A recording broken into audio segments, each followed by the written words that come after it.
ਵਾਹਿਗੁਰੂ ਜੀ ਕਾ ਖਾਲਸਾ ਵਾਹਿਗੁਰੂ ਜੀ ਕੀ ਫਤਿਹ। ਦੁਨੀਆ ਭਰ ਵਿੱਚ ਟੀਵੀ 84 ਦੇਖ ਰਹੇ ਸਮੂਹ ਦਰਸ਼ਕਾਂ ਨੂੰ ਮੈਂ ਅੱਜ ਦੇ ਇਸ ਸੱਚੋ ਸੱਚ ਪ੍ਰੋਗਰਾਮ ਦੇ ਵਿੱਚ ਜੀ ਆਇਆਂ ਨੂੰ ਕਹਿੰਦਾ। ਅੱਜ ਦੇ ਇਸ ਪ੍ਰੋਗਰਾਮ ਦੇ ਵਿੱਚ ਹਰ ਵਾਰ ਦੀ ਤਰ੍ਹਾਂ ਸਾਡੇ ਨਾਲ ਮੌਜੂਦ ਰਹਿਣਗੇ ਖਾਲਿਸਤਾਨ ਅਫੇਅਰ ਸੈਂਟਰ ਦੇ ਡਾਇਰੈਕਟਰ ਡਾਕਟਰ ਅਮਰਜੀਤ ਸਿੰਘ ਜੀ, ਤੇ ਉਹਨਾਂ ਦੇ ਨਾਲ ਅਸੀਂ ਅੱਜ ਦੇ ਇਸ ਪ੍ਰੋਗਰਾਮ ਦੇ ਵਿੱਚ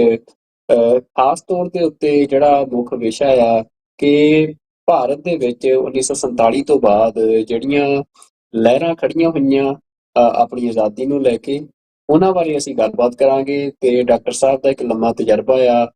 ਖਾਲਿਸਤਾਨ ਦੇ ਸੰਘਰਸ਼ ਦੇ ਨੂੰ ਲੈ ਕੇ, ਤੇ ਓਵਰਆਲ ਜਿਹੜੀਆਂ ਮੂਵਮੈਂਟਸ ਸਟਰਗਲਸ ਫਾਈਟ ਕੀਤੀਆਂ ਗਈਆਂ ਨੇ ਇੰਡੀਅਨ ਸਬ ਕੰਟੀਨੈਂਟ ਦੇ ਵਿੱਚ, ਉਹਨਾਂ ਨੂੰ ਲੈ ਕੇ। ਤੇ ਡਾਕਟਰ ਸਾਹਿਬ ਦੇ ਨਾਲ ਅਸੀਂ ਅੱਜ ਇਹ ਸਾਰੇ ਐਨਾਲਿਸਿਸ ਦੇ ਉੱਤੇ ਗੱਲਬਾਤ ਕਰਾਂਗੇ। ਤੇ ਡਾਕਟਰ ਸਾਹਿਬ ਤੁਹਾਨੂੰ ਮੈਂ ਜੀ ਆਇਆਂ ਨੂੰ ਕਹਿੰਦਾ ਜੀ। ਸਭ ਤੋਂ ਪਹਿਲਾਂ ਵਾਹਿਗੁਰੂ ਜੀ ਕਾ ਖਾਲਸਾ ਵਾਹਿਗੁਰੂ ਜੀ ਕੀ ਫਤਿਹ। ਹਾਂਜੀ ਭਾਈ ਸੁਖਵਿੰਦਰ ਸਿੰਘ ਜੀ, ਤੁਹਾਨੂੰ ਵੀ ਔਰ ਟੀਵੀ 84 ਦੇ ਸਮੂਹ ਦਰਸ਼ਕਾਂ ਨੂੰ ਵੀ ਵਾਹਿਗੁਰੂ ਜੀ ਕਾ ਖਾਲਸਾ ਵਾਹਿਗੁਰੂ ਜੀ ਕੀ ਫਤਿਹ। ਸਾਡੇ ਬਹੁਤ ਹੀ ਪਿਆਰੇ ਮੁਸਲਮਾਨ ਭੈਣਾਂ ਭਰਾਵਾਂ ਨੂੰ ਅਸਲਾਮ ਅਲੈਕਮ, ਤੇ ਹੋਰ ਸਭ ਵੀਰਾਂ ਭੈਣਾਂ ਨੂੰ ਆਦਾਬ। ਡਾਕਟਰ ਸਾਹਿਬ, ਅੱਜ ਦਾ ਜਿਹੜਾ ਇਹ ਸ਼ੋਅ ਆ, ਜਿਵੇਂ ਆਪਾਂ ਹਰ ਰੋਜ਼ ਸੱਚੋ ਸੱਚ ਦਾ ਜਿਹੜਾ ਪੈਟਰਨ ਹੁੰਦਾ ਆ ਕਿ ਜਿਹੜੀਆਂ ਘਟਨਾਵਾਂ ਨੇ, ਖਬਰਾਂ ਨੇ, ਉਹਨਾਂ ਦੇ ਉੱਤੇ ਜਿਹੜਾ ਤੁਹਾਡਾ ਐਨਾਲਿਸਿਸ ਆ ਉਹ ਅਸੀਂ ਸੁਣਦੇ ਹਾਂ। ਪਰ ਅੱਜ ਦਾ ਇਹ ਪ੍ਰੋਗਰਾਮ ਅਸੀਂ ਇੱਕ ਖਾਸ ਤੌਰ ਦੇ ਉੱਤੇ ਰਿਕਾਰਡ ਕਰ ਰਹੇ ਹਾਂ ਕਿ ਜਿਹੜੀਆਂ 1947 ਤੋਂ ਬਾਅਦ ਜਦੋਂ ਭਾਰਤ ਦੀ ਅੱਜ ਮੌਜੂਦਾ ਸਟੇਟ ਦੇ ਰੂਪ 'ਚ ਫੋਰਮੇਸ਼ਨ ਹੋਈ ਆ, ਉਦੋਂ ਬਾਅਦ ਜਿਹੜੀਆਂ ਇੱਥੇ ਜਿਹੜੀਆਂ ਪੀਪਲਸ ਐਸਪੀਰੇਸ਼ਨ ਦੇ ਉੱਤੇ ਵੱਖੋ ਵੱਖ ਮੂਵਮੈਂਟ ਲਹਿਰਾਂ ਖੜੀਆਂ ਹੋਈਆਂ, ਉਹ ਉਹਨਾਂ ਦਾ ਸਫ਼ਰ ਕਿਵੇਂ ਦਾ ਰਿਹਾ, ਉਹਨਾਂ ਦੀਆਂ ਤਾਕਤਾਂ ਕੀ ਰਹੀਆਂ, ਉਹਨਾਂ ਦੀਆਂ ਕਮਜ਼ੋਰੀਆਂ ਕੀ ਰਹੀਆਂ, ਕਿ ਜਿਹਦੇ ਕਰਕੇ ਜਿਹੜੀ ਇੰਡੀਅਨ ਸਟੇਟ ਆ ਉਹ ਕਾਫੀ ਤਿੱਖੀਆਂ ਮੂਵਮੈਂਟਸ ਨੂੰ ਵੀ ਅਸੀਂ ਦੇਖਿਆ ਕਿ ਕੰਟਰੋਲ ਕਰਨ ਦੇ ਵਿੱਚ ਕਾਮਯਾਬ ਹੋਈ ਆ, ਜਾਂ ਉਹਨਾਂ ਨੂੰ ਦਬਾਉਣ ਦੇ ਵਿੱਚ, ਚਾਹੇ ਰਿਪਰੈਸ਼ਨ ਦੇ ਨਾਲ ਜਾਂ ਫਿਰ ਬੰਦਿਆਂ ਦੀ ਖਰੀਦੋ ਫਰੋਖਤ ਦੇ ਨਾਲ ਉਹ ਕਾਮਯਾਬ ਰਹੀ। ਤਾਂ ਅਸੀਂ ਇੰਡੀਅਨ ਸਟੇਟ ਦੇ ਬਿਹੇਵੀਅਰ ਨੂੰ ਵੀ ਸਮਝਣ ਦੀ ਕੋਸ਼ਿਸ਼ ਕਰਾਂਗੇ, ਖਾਸ ਤੌਰ ਦੇ ਉੱਤੇ ਜਿਹੜੀਆਂ ਫਰੀਡਮ ਮੂਵਮੈਂਟਸ ਨੇ ਉਹਨਾਂ ਦੇ ਸੰਦਰਭ ਦੇ ਵਿੱਚ, ਤੇ ਨਾਲ ਦੀ ਨਾਲ ਜਿਹੜਾ ਸਿੱਖ ਮੂਵਮੈਂਟ ਆ ਉਹਦੇ ਸੰਦਰਭ ਦੇ ਵਿੱਚ ਵੀ ਅਸੀਂ ਇੰਡੀਅਨ ਸਟੇਟ ਦੇ ਬਿਹੇਵੀਅਰ ਨੂੰ ਸਮਝਣ ਦੀ ਕੋਸ਼ਿਸ਼ ਕਰਾਂਗੇ ਤੁਹਾਡੇ ਐਕਸਪੀਰੀਅੰਸ ਦੇ ਬੇਸਿਸ ਦੇ ਉੱਤੇ। ਤੇ ਸਭ ਤੋਂ ਪਹਿਲਾਂ ਡਾਕਟਰ ਸਾਹਿਬ, ਮੈਂ ਮਤਲਬ ਗੱਲ ਜੇ ਇੱਥੋਂ ਸ਼ੁਰੂ ਕਰਾਂ ਕਿ 1947 ਦੇ ਵਿੱਚ ਜਦੋਂ ਟੂ ਨੇਸ਼ਨ ਥਿਊਰੀ ਦੇ ਬੇਸਿਸ ਦੇ ਉੱਤੇ ਇੰਡੀਆ ਤੇ ਪਾਕਿਸਤਾਨ ਦੀ ਫੋਰਮੇਸ਼ਨ ਹੋਈ ਆ,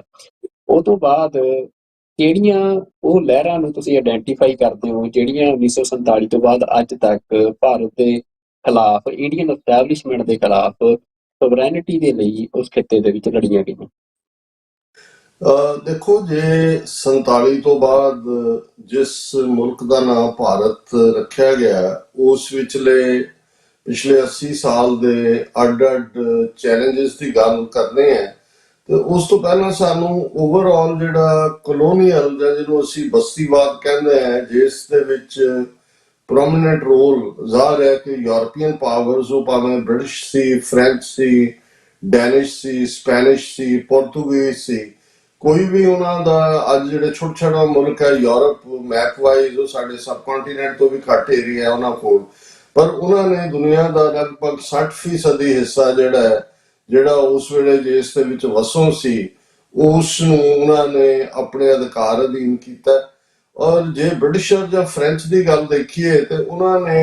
ਛੋਟੇ ਜਿਹੇ ਮੁਲਕ ਨੇ ਅੱਜ ਵੀ, ਬ੍ਰਿਟਨ ਖਾਸ ਤੌਰ ਤੇ, ਪਹਿਲਾਂ ਉਹਨਾਂ ਨੇ ਆਪਣੇ ਨਾਲ ਲੱਗਦੇ ਜਿਹੜੇ ਆਇਰਲੈਂਡ ਜਾਂ ਜਿਸ ਨੂੰ ਅਸੀਂ ਸਕਾਟਲੈਂਡ ਕਹਿੰਦੇ ਆ, ਉਹਨਾਂ ਨੂੰ ਕੋਲੋਨਾਈਜ਼ ਕੀਤਾ। ਹਾਲਾਂਕਿ ਜਦੋਂ ਤੁਸੀਂ ਉਹਨਾਂ ਦੀਆਂ ਸੱਭਿਅਤਾਵਾਂ, ਉਹਨਾਂ ਦੀ ਬੋਲੀ, ਉਹਨਾਂ ਦਾ ਲਾਈਫ ਸਟਾਈਲ ਦੇਖਦੇ ਹੋ ਤੇ ਉਹ ਬਿਲਕੁਲ ਸਿਮਿਲਰ ਹੈ, ਪਰ ਉਹਨਾਂ ਨੂੰ ਕਿਵੇਂ ਉਹਨਾਂ ਨੇ ਆਇਰਲੈਂਡ, ਸਕਾਟਲੈਂਡ ਨੂੰ ਵੀ ਬਣਾ ਕੇ ਗ੍ਰੇਟ ਬ੍ਰਿਟਨ ਦੇ ਥੱਲੇ ਫਿਰ ਲਗਭਗ ਦੁਨੀਆ ਦਾ 30 ਤੋਂ 35% ਏਰੀਆ ਉਹਨਾਂ ਨੇ ਜਿਹੜਾ ਉਸ ਦੇ ਉੱਤੇ ਕਬਜ਼ਾ ਕੀਤਾ। ਸੋ ਬਹੁਤ ਵਾਰ ਜਿਹੜੇ ਅੱਜ ਜਦੋਂ ਅਸੀਂ 195 ਮੁਲਕਾਂ ਦੀ ਗੱਲ ਕਰਦੇ ਹਾਂ ਜਿਹੜੇ ਯੂਨਾਈਟਿਡ ਨੇਸ਼ਨਸ ਦੇ ਮੈਂਬਰ ਕੰਟਰੀਜ਼ ਨੇ, ਔਰ ਸ਼ਾਇਦ 60 ਤੋਂ ਜ਼ਿਆਦਾ ਦੁਨੀਆ ਦੇ ਵਿੱਚ ਉਹ ਸਪਾਟ ਨੇ ਜਿਹੜੇ ਜਿਸ ਨਕਸ਼ੇ 'ਚ ਉਹਨਾਂ ਨੂੰ ਬੰਨਿਆ ਗਿਆ, ਉਹਦੇ 'ਚੋਂ ਨਿਕਲਣ ਦੇ ਲਈ ਉਹ ਜਿਹੜੇ ਨੇ ਸੰਘਰਸ਼ਸ਼ੀਲ ਨੇ। ਇਹੀ ਕਾਰਨ ਹੈ ਕਿ ਇੱਕ ਪਾਸੇ ਜੇ ਰੈਕਗਨਾਈਜ਼ਡ ਮੁਲਕਾਂ ਦੀ ਸੰਸਥਾ UNO, ਜਿਹਨੂੰ ਅੱਜ ਕੱਲ੍ਹ UN ਕਿਹਾ ਜਾਂਦਾ, ਯੂਨਾਈਟਿਡ ਨੇਸ਼ਨਸ ਆਰਗੇਨਾਈਜੇਸ਼ਨ ਸੀ, ਇੱਕ ਵੇਲੇ ਹੋਂਦ 'ਚ ਆਈ, ਤੇ ਲਗਭਗ ਉਸੇ ਪੀਰੀਅਡ ਦੇ ਵਿੱਚ ਹੀ ਇੱਕ ਹੋਰ ਸੰਸਥਾ ਜਿਹਨੂੰ UNPO ਕਿਹਾ ਜਾਂਦਾ ਉਹ ਵੀ ਹੋਂਦ 'ਚ ਆਈ। ਔਰ UNPO ਸੀ ਕਿ ਅਨਰਿਪਰੈਜ਼ੈਂਟਡ ਨੇਸ਼ਨਸ ਐਂਡ ਪੀਪਲਸ ਆਰਗੇਨਾਈਜੇਸ਼ਨ। ਔਰ ਬਹੁਤ ਘੱਟ ਲੋਕਾਂ ਨੂੰ ਪਤਾ ਹੋਏਗਾ ਵੀ ਅੱਜ ਜਿਹੜੀਆਂ 3 ਬਾਲਟਿਕ ਸਟੇਟਾਂ ਇੰਡੀਪੈਂਡੈਂਟ ਮੁਲਕ ਨੇ, ਲਿਥੁਆਨੀਆ, ਲਾਤਵੀਆ, ਐਸਟੋਨੀਆ, ਉਹ ਕਿਸੇ ਵੇਲੇ ਜਦੋਂ 1932-33 ਦੇ ਵਿੱਚ ਹਿਟਲਰ ਤੇ ਸਟਾਲਿਨ ਜਿਹੜੇ ਇੱਕ ਦੂਸਰੇ ਦੇ ਬੜੇ ਮਿੱਤਰ ਸੀ ਕਲੋਜ਼, ਇਹ ਤਾਂ ਬਾਅਦ ਦੇ ਵਿੱਚ ਹੌਸਟਿਲਿਟੀ ਹੋਈ, ਉਹਨਾਂ ਦੇ ਐਗਰੀਮੈਂਟ ਦੇ ਥੱਲੇ ਇਹਨਾਂ ਨੂੰ ਰਸ਼ੀਆ ਨੇ ਜਾਂ ਸਟਾਲਿਨ ਨੇ ਹੜੱਪ ਲਿਆ ਸੀ, ਲਿਥੁਆਨੀਆ, ਲਾਤਵੀਆ, ਐਸਟੋਨੀਆ ਨੂੰ। ਔਰ 47 ਤੋਂ ਬਾਅਦ ਬੇਸ਼ੱਕ ਉਹ ਸੋਵੀਅਤ ਯੂਨੀਅਨ ਦਾ ਹਿੱਸਾ ਹੀ ਰਹੇ, ਲੇਕਿਨ ਉਹਨਾਂ ਨੇ ਆਪਣੀ independent representation unrepresented nations and peoples organisation ਦੇ ਵਿੱਚ ਕੀਤੀ। ਹੁਣ ਅੱਜ ਉਹ UNPO ਦਾ ਹਿੱਸਾ ਨਹੀਂ ਨੇ, ਯੂਨਾਈਟਿਡ ਨੇਸ਼ਨ ਦਾ ਹਿੱਸਾ ਨੇ। ਉਸੇ ਦੌਰ ਦੇ ਵਿੱਚ ਨਾਗਾਲੈਂਡ ਵੀ ਐਜ਼ ਏ ਇੰਡੀਪੈਂਡੈਂਟ ਕੰਟਰੀ ਉਹਦੀ ਰੈਕਗਨੀਸ਼ਨ ਜਿਹੜੀ ਹੈ UNPO ਦੇ ਵਿੱਚ ਸੀ। ਔਰ ਸ਼ਾਇਦ ਸਾਡੇ ਬਹੁਤ ਸਾਰੇ ਵੀਰਾਂ ਨੂੰ ਪਤਾ ਨਾ ਹੋਵੇ, ਵੀਰਾਂ ਭੈਣਾਂ ਨੂੰ, ਕਿ ਇੱਕ ਸਟੇਜ ਦੇ ਉੱਤੇ ਡਾਕਟਰ ਗੁਰਮੀਤ ਸਿੰਘ ਔਲਖ ਦੇ ਐਫਰਟ ਦੇ ਨਾਲ ਖਾਲਿਸਤਾਨ ਵੀ UNPO ਦਾ ਹਿੱਸਾ ਬਣ ਗਿਆ ਸੀ। ਇਹ ਵੱਖਰੀ ਕਹਾਣੀ ਹੈ ਕਿ within no time Indian government ਨੇ ਪ੍ਰੈਸ਼ਰ ਪਾ ਕੇ, ਕਿਉਂਕਿ ਇਹਨਾਂ ਦੇ ਚਾਰ ਚੁਫੇਰੇ ਸੈੱਲ ਵੀ ਨੇ ਔਰ ਇਨਫਲੂਐਂਸ ਵੀ ਹੈ, ਉਹਦੇ ਚੋਂ ਕਢਵਾਇਆ ਸੀ। ਮੈਂ ਇਹ ਗੱਲ ਇਸ ਲਈ ਕਹੀ ਹੈ ਕਿ ਜਦੋਂ ਅਸੀਂ ਸਬ ਕੰਟੀਨੈਂਟ ਵਿੱਚ ਲਿਆ, ਕਿਉਂਕਿ ਮੈਂ ਇਹਨੂੰ even India as a country ਕਹਿੰਦੇ ਆ ਵੀ ਮੈਨੂੰ ਜਿਹੜਾ ਮੈਂ ਅਨਕੰਫਰਟੇਬਲ ਹੁੰਦਾ ਹੈ, ਕਿਉਂਕਿ ਇਹ ਇੱਕ ਹੇਸਟਲੀ ਰਿਟਰੀਟਡ colonial map making mischief, ਜੇ ਅੰਗਰੇਜ਼ੀ ਦੇ ਮੈਂ 5 ਲਫ਼ਜ਼ ਇਸਤੇਮਾਲ ਕਰਾਂ, ਉਹ ਹੈ ਜਿਸ ਦਾ ਸ਼ਿਕਾਰ ਬੁਰੀ ਤਰ੍ਹਾਂ ਸਿੱਖ ਕੌਮ ਤਾਂ ਹੋਈ। ਸਾਨੂੰ ਤਾਂ ਉਹਨਾਂ ਨੇ ਵਿਵੀਸੈਕਟ ਕੀਤਾ, ਵਿਚਕਾਰਿਓਂ ਜਿਵੇਂ 2 ਹਿੱਸੇ ਕਰ ਦਿੱਤੇ ਜਾਂਦੇ ਨੇ। ਔਰ ਉਹਦੇ 'ਚ ਇੱਕ ਹਿੱਸਾ ਜਿਹਦੇ 'ਚੋਂ ਸਾਡੀ 40% ਦੀ ਪੋਪੂਲੇਸ਼ਨ ਔਰ ਸਾਡਾ ਸਾਰਾ ਲਗਭਗ 80% ਦੀ ਹੈਰੀਟੇਜ ਜਾਂ ਵਿਰਸਾ ਉਹ ਇੱਕ ਪਾਸੇ, ਔਰ ਦੂਸਰਾ, ਔਰ ਮੈਂ ਇਹਦੇ 'ਚ ਇਹ ਵੀ ਕਹਾਂ ਕਿਉਂਕਿ ਕਈ ਵਾਰ ਅਸੀਂ ਵੀ 2 ਨੇਸ਼ਨ ਥਿਊਰੀ ਦਾ ਜ਼ਿਕਰ ਕਰਦੇ ਹਾਂ, ਕਿਉਂਕਿ ਇੰਡੀਅਨਸ ਨੇ ਉਹਨੂੰ ਜ਼ਿਆਦਾ ਪ੍ਰੋਪੇਗੇਟ ਕੀਤਾ ਹੈ। ਕਿਤੇ ਵੀ ਮਿਸਟਰ ਜਿਨ੍ਹਾਂ ਨੇ ਲਫ਼ਜ਼ 2 ਨੇਸ਼ਨ ਨਹੀਂ ਇਸਤੇਮਾਲ ਕੀਤਾ। ਫੈਕਟ ਆਫ ਦਾ ਮੈਟਰ ਹੈ ਕਿ ਉਹਨਾਂ ਨੇ ਕਿਹਾ ਸੀ ਕਿ ਭਾਈ ਅਸੀਂ ਅੱਡ ਨੇਸ਼ਨ ਹੈ, ਹਿੰਦੂਆਂ ਦੇ ਨਾਲ ਸਾਡਾ ਕੁਝ ਨਹੀਂ ਰਲਦਾ, ਸਾਡਾ ਆਪਣਾ ਸੱਭਿਆਚਾਰ, ਬੋਲੀ, ਰਹਿਣ ਸਹਿਣ ਦੂਜਾ। ਕਿਉਂਕਿ ਜੇ ਅਸੀਂ 2 ਨੇਸ਼ਨ ਕਹੀਏ ਤੇ ਇਹਦਾ ਮਤਲਬ ਹੈ ਵੀ ਸਿੱਖ ਮਾਈਨਸ ਸੀ ਉਹ ਸਾਰੀ ਗੇਮ 'ਚ। ਇਵੇਂ ਨਹੀਂ ਹੈ। ਸਿੱਖਾਂ ਦੀ ਰੈਕਗਨੀਸ਼ਨ ਐਜ਼ ਏ ਨੇਸ਼ਨ ਜਾਂ ਐਜ਼ ਏ ਥਰਡ ਐਂਟਿਟੀ ਉਹ ਸਾਰੀ ਬ੍ਰਿਟਿਸ਼ ਪੀਰੀਅਡ ਦੇ ਵਿੱਚ ਜਦੋਂ ਉਹਨਾਂ ਨੇ ਸਿੱਖਾਂ ਨੂੰ ਸੈਪਰੇਟ ਇਲੈਕਟੋਰੇਟ ਦਿੱਤਾ,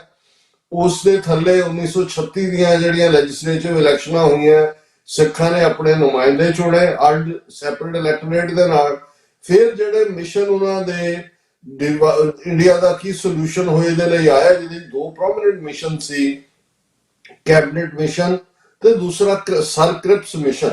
ਦੋਨਾਂ ਮਿਸ਼ਨਸ ਦੇ ਸਾਹਮਣੇ ਸਿੱਖਾਂ ਨੂੰ ਤੀਸਰੀ ਐਂਟਿਟੀ ਦੇ ਤੌਰ ਤੇ ਆਪਣਾ ਕੇਸ ਰਿਪਰੈਜ਼ੈਂਟ ਕਰਨ ਦਾ ਮੌਕਾ ਦਿੱਤਾ ਗਿਆ। ਫਿਰ ਅਸੀਂ ਰਾਉਂਡ ਟੇਬਲ ਕਾਨਫਰੰਸਿਸ ਦਾ ਜ਼ਿਕਰ ਕਰਦੇ ਹਾਂ, ਜਿਹਦੀ ਪਹਿਲੀ ਦੀ ਸ਼ੁਰੂਆਤ 1930 ਚ ਹੁੰਦੀ ਹੈ ਔਰ 1946 ਦੇ ਵਿੱਚ ਫਿਰ ਫਾਈਨਲ, ਜਿਸ ਤੋਂ ਬਾਅਦ ਜਿਹੜਾ ਰੈਡ ਕਲਿਫ ਉਹ ਆਂਦਾ ਹੈ। ਔਰ 3 ਜੂਨ 1947 ਨੂੰ ਇਹ ਰਿਪੋਰਟ ਦੇ ਥੱਲੇ ਜਿਹੜਾ ਕਿ ਵੀ ਡਿਵਾਈਡ ਕੀਤਾ ਜਾਏਗਾ ਔਰ 14-15 ਅਗਸਤ ਨੂੰ ਡਿਵੀਜ਼ਨ ਹੁੰਦੀ ਹੈ। ਸੋ ਇਹਨੂੰ ਸਮਝਣਾ ਜ਼ਰੂਰੀ ਹੈ। ਉਸ ਪੀਰੀਅਡ 'ਚ ਵੀ ਜਿਹੜਾ ਅੱਜ ਭਾਰਤ ਦੇਸ਼ ਦਾ ਹਿੱਸਾ ਬਣੇ ਏਰੀਆ ਨੇ, ਜਦੋਂ ਅਸੀਂ ਨਾਰਥ ਈਸਟ ਦੀ ਗੱਲ ਕਰਦੇ ਹਾਂ, ਉੱਤਰ ਪੂਰਬ ਦੀ, ਬ੍ਰਿਟਿਸ਼ਰਸ ਨੇ ਬਹੁਤ ਕੁਝ ਐਸਾ ਕੀਤਾ ਜਿਹੜਾ ਉਹਨਾਂ ਨੇ, ਜਦੋਂ ਅਸੀਂ ਦੇਸ਼ ਪੰਜਾਬ ਦੀ ਗੱਲ ਕਰਦੇ ਹਾਂ, ਅਸੀਂ 1849 ਦੇ ਵਿੱਚ 1849 ਚ ਬ੍ਰਿਟਿਸ਼ ਅੰਪਾਇਰ ਦਾ ਹਿੱਸਾ ਬਣਦੇ ਹਾਂ, ਈਸਟ ਇੰਡੀਆ ਕੰਪਨੀ ਦਾ ਰਾਦਰ। ਉਦੋਂ ਤੱਕ ਵੀ ਇਹ ਮਲਕੀਅਤ ਈਸਟ ਇੰਡੀਆ ਕੰਪਨੀ ਦੀ ਸੀ। 1857 ਦੇ ਗਦਰ ਤੋਂ ਬਾਅਦ ਇਹ ਜਿਹੜੀ ਈਸਟ ਇੰਡੀਆ ਕੰਪਨੀ ਨੂੰ ਖਤਮ ਕਰਕੇ ਔਰ ਫਿਰ ਸਿੱਧੀ ਕੁਈਨ ਜਾਂ ਕਿੰਗ ਜੋ ਵੀ ਸੀ ਉਸ ਵੇਲੇ, ਕੁਈਨ ਵਿਕਟੋਰੀਆ ਸੀ, ਉਸ ਦਾ ਰੂਲ ਸਥਾਪਿਤ ਹੁੰਦਾ ਹੈ। ਹੁਣ ਇਹਨੂੰ ਜੇ ਸਮਝਣ ਦੇ ਲਈ, ਕਿਉਂਕਿ ਰੈਸਟ ਆਫ ਇੰਡੀਆ ਨੂੰ ਕੰਕਰ ਕਰਨ ਦੇ ਲਈ ਬ੍ਰਿਟਿਸ਼ਰਸ ਨੂੰ ਲਗਭਗ 100 ਸਾਲ ਲੱਗੇ, ਕਿਉਂਕਿ 1757 ਅਸੀਂ ਉਹ ਫਾਈਨਲ ਵਾਟਰਸ਼ੈਡ ਕਹਿ ਸਕਦੇ ਹਾਂ। ਔਰ ਜੇ ਉਹਦੇ ਵੀ ਅਸੀਂ ਬਿਹਾਈਂਡ ਜਾਈਏ ਤੇ ਜਿਸ ਵੇਲੇ ਬ੍ਰਿਟਿਸ਼ਰ ਟ੍ਰੇਡਰ ਵਪਾਰੀ ਆਏ, ਜਹਾਂਗੀਰ ਦੇ ਵੇਲੇ ਉਹਨਾਂ ਨੂੰ ਜਿਹੜਾ ਉਹ ਥੋੜਾ ਜਿਹਾ ਵਪਾਰ ਕਰਨ ਦੇ ਹੱਕ ਮਿਲੇ। ਉਹਨਾਂ ਤੋਂ ਪਹਿਲਾਂ ਪੋਰਤੁਗੀਜ਼ ਉੱਥੇ ਆ ਚੁੱਕੇ ਸੀ। ਵਾਸਕੋ ਡੀ ਗਾਮਾ ਦਾ ਸਾਨੂੰ ਪਤਾ ਹੈ ਵੀ ਉਹ ਕਾਲੀਕਟ ਦੇ ਵਿੱਚ ਆਇਆ, ਉੱਥੋਂ ਗੋਆ ਦੇ ਵਿੱਚ ਆਇਆ। ਫਿਰ ਸਾਨੂੰ ਫ੍ਰੈਂਚ ਦਾ ਪਤਾ ਹੈ ਕਿ ਭਾਈ ਉਹ ਸੂਰਤ ਔਰ ਗੁਜਰਾਤ ਦੀਆਂ ਬੰਦਰਗਾਹਾਂ ਤੋਂ ਬਿਨਾਂ ਵੀ ਪੌਂਡੀਚੇਰੀ ਜਿਹੜੀ ਆ ਉਹ ਫ੍ਰੈਂਚ ਕਾਲੋਨੀ ਰਹੀ ਹੈ ਟੂ ਦਾ ਐਂਡ, ਔਰ ਜਿਹੜਾ ਇਹ ਗੋਆ ਹੈ ਉਹ ਤਾਂ 1961 ਦੇ ਵਿੱਚ ਇੰਡੀਆ ਨੇ ਆਪਣਾ ਹਿੱਸਾ ਬਣਾਇਆ। ਸੋ ਇਹ ਸਾਰੇ ਵਪਾਰੀਆਂ ਦੇ ਤੌਰ ਦੇ ਉੱਤੇ ਆਏ, ਲੇਕਿਨ ਹੌਲੀ ਹੌਲੀ ਹੌਲੀ ਇਹਨਾਂ ਨੇ ਆਪਣੀ ਟੈਰੀਟਰੀ ਵਧਾਉਣੀ ਸ਼ੁਰੂ ਕੀਤੀ, ਔਰ ਇਸ ਸਭ ਦਾ ਨਤੀਜਾ ਸੀ ਨਾਰਥ ਈਸਟ ਕਦੇ ਵੀ ਬ੍ਰਿਟਿਸ਼ਰਸ ਦੇ ਡਾਇਰੈਕਟ ਕੰਟਰੋਲ 'ਚ ਨਹੀਂ ਰਿਹਾ। ਇਸੇ ਤਰ੍ਹਾਂ ਅਸੀਂ ਜੇ ਨੇਪਾਲ ਦੇ ਹਵਾਲੇ ਨਾਲ ਗੱਲ ਕਰੀਏ ਕਿ ਜਦੋਂ ਇੰਡੀਪੈਂਡੈਂਟ ਸਿੱਖ ਰਾਜ ਮਹਾਰਾਜਾ ਰਣਜੀਤ ਸਿੰਘ ਦੇ ਥੱਲੇ ਐਗਜ਼ਿਸਟ ਕਰ ਰਿਹਾ ਸੀ, ਉਦੋਂ ਨੇਪਾਲ ਇੱਕ ਇੰਡੀਪੈਂਡੈਂਟ ਮੁਲਕ ਸੀ। ਉਹਨਾਂ ਦੇ ਨੁਮਾਇੰਦੇ ਵੀ, ਜਿਵੇਂ ਅਸੀਂ ਜ਼ਿਕਰ ਕੀਤਾ ਸੀ, ਬਸੰਤ ਪੰਚਮੀ ਜਿਹੜਾ ਸਾਡਾ ਐਨੂਅਲ ਫੈਸਟੀਵਲ ਸੀ ਖਾਲਸਾ ਰਾਜ ਦਾ, ਉਹਦੇ ਵਿੱਚ ਨੇਪਾਲ ਵੱਲੋਂ ਜਿਹੜੇ ਡੈਲੀਗੇਸ਼ਨ ਵੀ ਆਉਂਦੇ ਸੀ। ਪਰ ਉਸ ਦੌਰ ਦੇ ਵਿੱਚ ਹੀ ਜਿਹੜਾ ਨੇਪਾਲ ਦੇ ਨਾਲ ਅੰਗਰੇਜ਼ਾਂ ਦੀਆਂ ਜੰਗਾਂ ਹੋਈਆਂ, ਉਸ ਤੋਂ ਬਾਅਦ ਸਮਝੌਤਾ ਵੀ ਹੋਇਆ। ਔਰ ਅੱਜ ਜਦੋਂ ਅਸੀਂ ਨੇਪਾਲ ਦੀ ਗੱਲ ਕਰ ਰਹੇ ਹਾਂ, ਉੱਥੇ ਸਾਊਥ ਨੇਪਾਲ ਦੇ ਵਿੱਚ ਬਹੁਤ ਜ਼ਿਆਦਾ ਜਿਹੜੇ ਨੇ ਉਹ ਰਾਇਟ ਹੋਏ ਨੇ ਮੁਸਲਮਾਨਾਂ ਦੇ ਖਿਲਾਫ, ਕਿਉਂਕਿ ਇਹ ਉਹ ਜ਼ਿਲ੍ਹੇ ਨੇ, ਕਿਉਂਕਿ ਜਦੋਂ ਨੇਪਾਲ ਦਾ ਤੁਸੀਂ ਬਾਰਡਰ ਦੇਖਦੇ ਹੋ, ਬਿਹਾਰ, ਉੱਤਰਾਖੰਡ, ਯੂਪੀ ਦੇ ਨਾਲ ਲੱਗਦਾ ਹੈ, ਔਰ ਇੱਕ ਏਰੀਆ ਨੇਪਾਲ ਦਾ ਮੈਧਵੀ ਜਾਂ ਦੂਸਰਾ ਹੈ ਜਿਹੜਾ ਬਿਲਕੁਲ ਹਿੰਦੀ ਸਪੀਕਿੰਗ ਹੈ। ਇਹ ਵੀ ਉਸ ਮੈਪ ਮੇਕਿੰਗ ਚੋਂ ਨਿਕਲਦਾ ਹੈ, ਔਰ ਨੇਪਾਲ ਨੇ ਬ੍ਰਿਟਿਸ਼ਰਸ ਦੇ ਨਾਲ ਸੰਧੀ ਕਰਕੇ ਉਹ ਹਿੱਸੇ ਆਪਣੇ ਕੋਲ ਰੱਖ ਲਏ ਸੀ। ਉੱਤਰਾਖੰਡ ਦਾ ਬਹੁਤ ਸਾਰਾ ਏਰੀਆ ਜਿਹੜਾ ਉਹਨਾਂ ਨੇ ਕੰਕਰ ਕੀਤਾ ਸੀ, ਉਹ ਬ੍ਰਿਟਿਸ਼ਰਸ ਨੇ ਲਿਆ। ਸ਼ਿਮਲਾ ਇਹ ਵੀ ਨੇਪਾਲ ਵਾਲਿਆਂ ਦੇ ਕੋਲ ਸੀ ਰਾਜਾ ਅਮਰ ਸਿੰਘ ਥਾਪਾ ਦੇ ਵੇਲੇ। ਔਰ ਇਸ ਸਾਰੇ ਦਾ ਹੀ ਨਤੀਜਾ ਸੀ ਕਿ ਨੇਪਾਲ ਦੇ ਨਾਲ ਕਿਉਂਕਿ ਬਾਰਡਰ ਡਿਫਾਈਨ ਹੋ ਗਿਆ ਸੀ ਅੰਗਰੇਜ਼ਾਂ ਦਾ, ਔਰ ਉਹਨਾਂ ਨੇ ਮੋਨਾਰਕੀ ਨੂੰ ਮੰਨ ਲਿਆ ਸੀ, ਲੇਕਿਨ ਨਾਰਥ ਈਸਟ ਦਾ ਜਿਹੜਾ ਹਿੱਸਾ ਹੈ, ਜਿਨ੍ਹਾਂ ਦੇ ਵਿੱਚ ਘੱਟੋ ਘੱਟ 200 ਤੋਂ ਜ਼ਿਆਦਾ ਕਬੀਲੇ ਨੇ। ਹਾਲਾਂਕਿ ਮੁੱਖ ਤੌਰ ਦੇ ਉੱਤੇ ਜਦੋਂ ਨਾਰਥ ਈਸਟ ਦੀਆਂ 7 ਸਟੇਟਾਂ ਦੀ ਗੱਲ ਹੁੰਦੀ ਹੈ, ਤਾਂ ਉਸ ਦੇ ਵਿੱਚ ਬਹੁਤ ਸਾਰੀਆਂ ਸਟੇਟਾਂ ਅਸਾਮ ਚੋਂ ਹੀ ਨਿਕਲੀਆਂ ਨੇ। ਔਰ ਅਸਾਮ ਬ੍ਰਿਟਿਸ਼ਰਸ ਦੇ ਲਈ ਇੰਪੋਰਟੈਂਟ ਸੀ ਇਸ ਲਈ ਵੀ ਕਿਉਂਕਿ ਉਸੇ ਏਰੀਆ ਦੇ ਵਿੱਚ ਗੈਸ ਐਂਡ ਆਇਲ, ਕਿਉਂਕਿ ਇਸ ਗੱਲ ਦਾ ਵੀ ਧਿਆਨ ਰਹੇ, ਜਦੋਂ ਬ੍ਰਿਟਿਸ਼ਰਸ ਜਾਂ ਯੂਰਪੀਅਨ ਪਾਵਰਸ ਅੱਗੇ ਵਧ ਰਹੀਆਂ ਸੀ, ਗੈਸ ਜਾਂ ਜਿਹੜੀਆਂ ਜ਼ਮੀਨ ਚੋਂ ਪੈਟਰੋਲੀਅਮ ਔਰ ਦੂਸਰੇ ਪ੍ਰੋਡਕਟ ਨੇ, ਇਹ 19th ਸੈਂਚੁਰੀ ਐਂਡ ਦੇ ਵਿੱਚ ਨਿਕਲੇ ਨੇ। ਔਰ ਉਦੋਂ ਤੱਕ ਜਿਹੜਾ ਨਾਰਥ ਈਸਟ ਹੈ ਕੋਈ ਇੰਪੋਰਟੈਂਸ ਨਹੀਂ ਸੀ ਰੱਖਦਾ, ਪਰ ਜਦੋਂ ਅਸਾਮ 'ਚ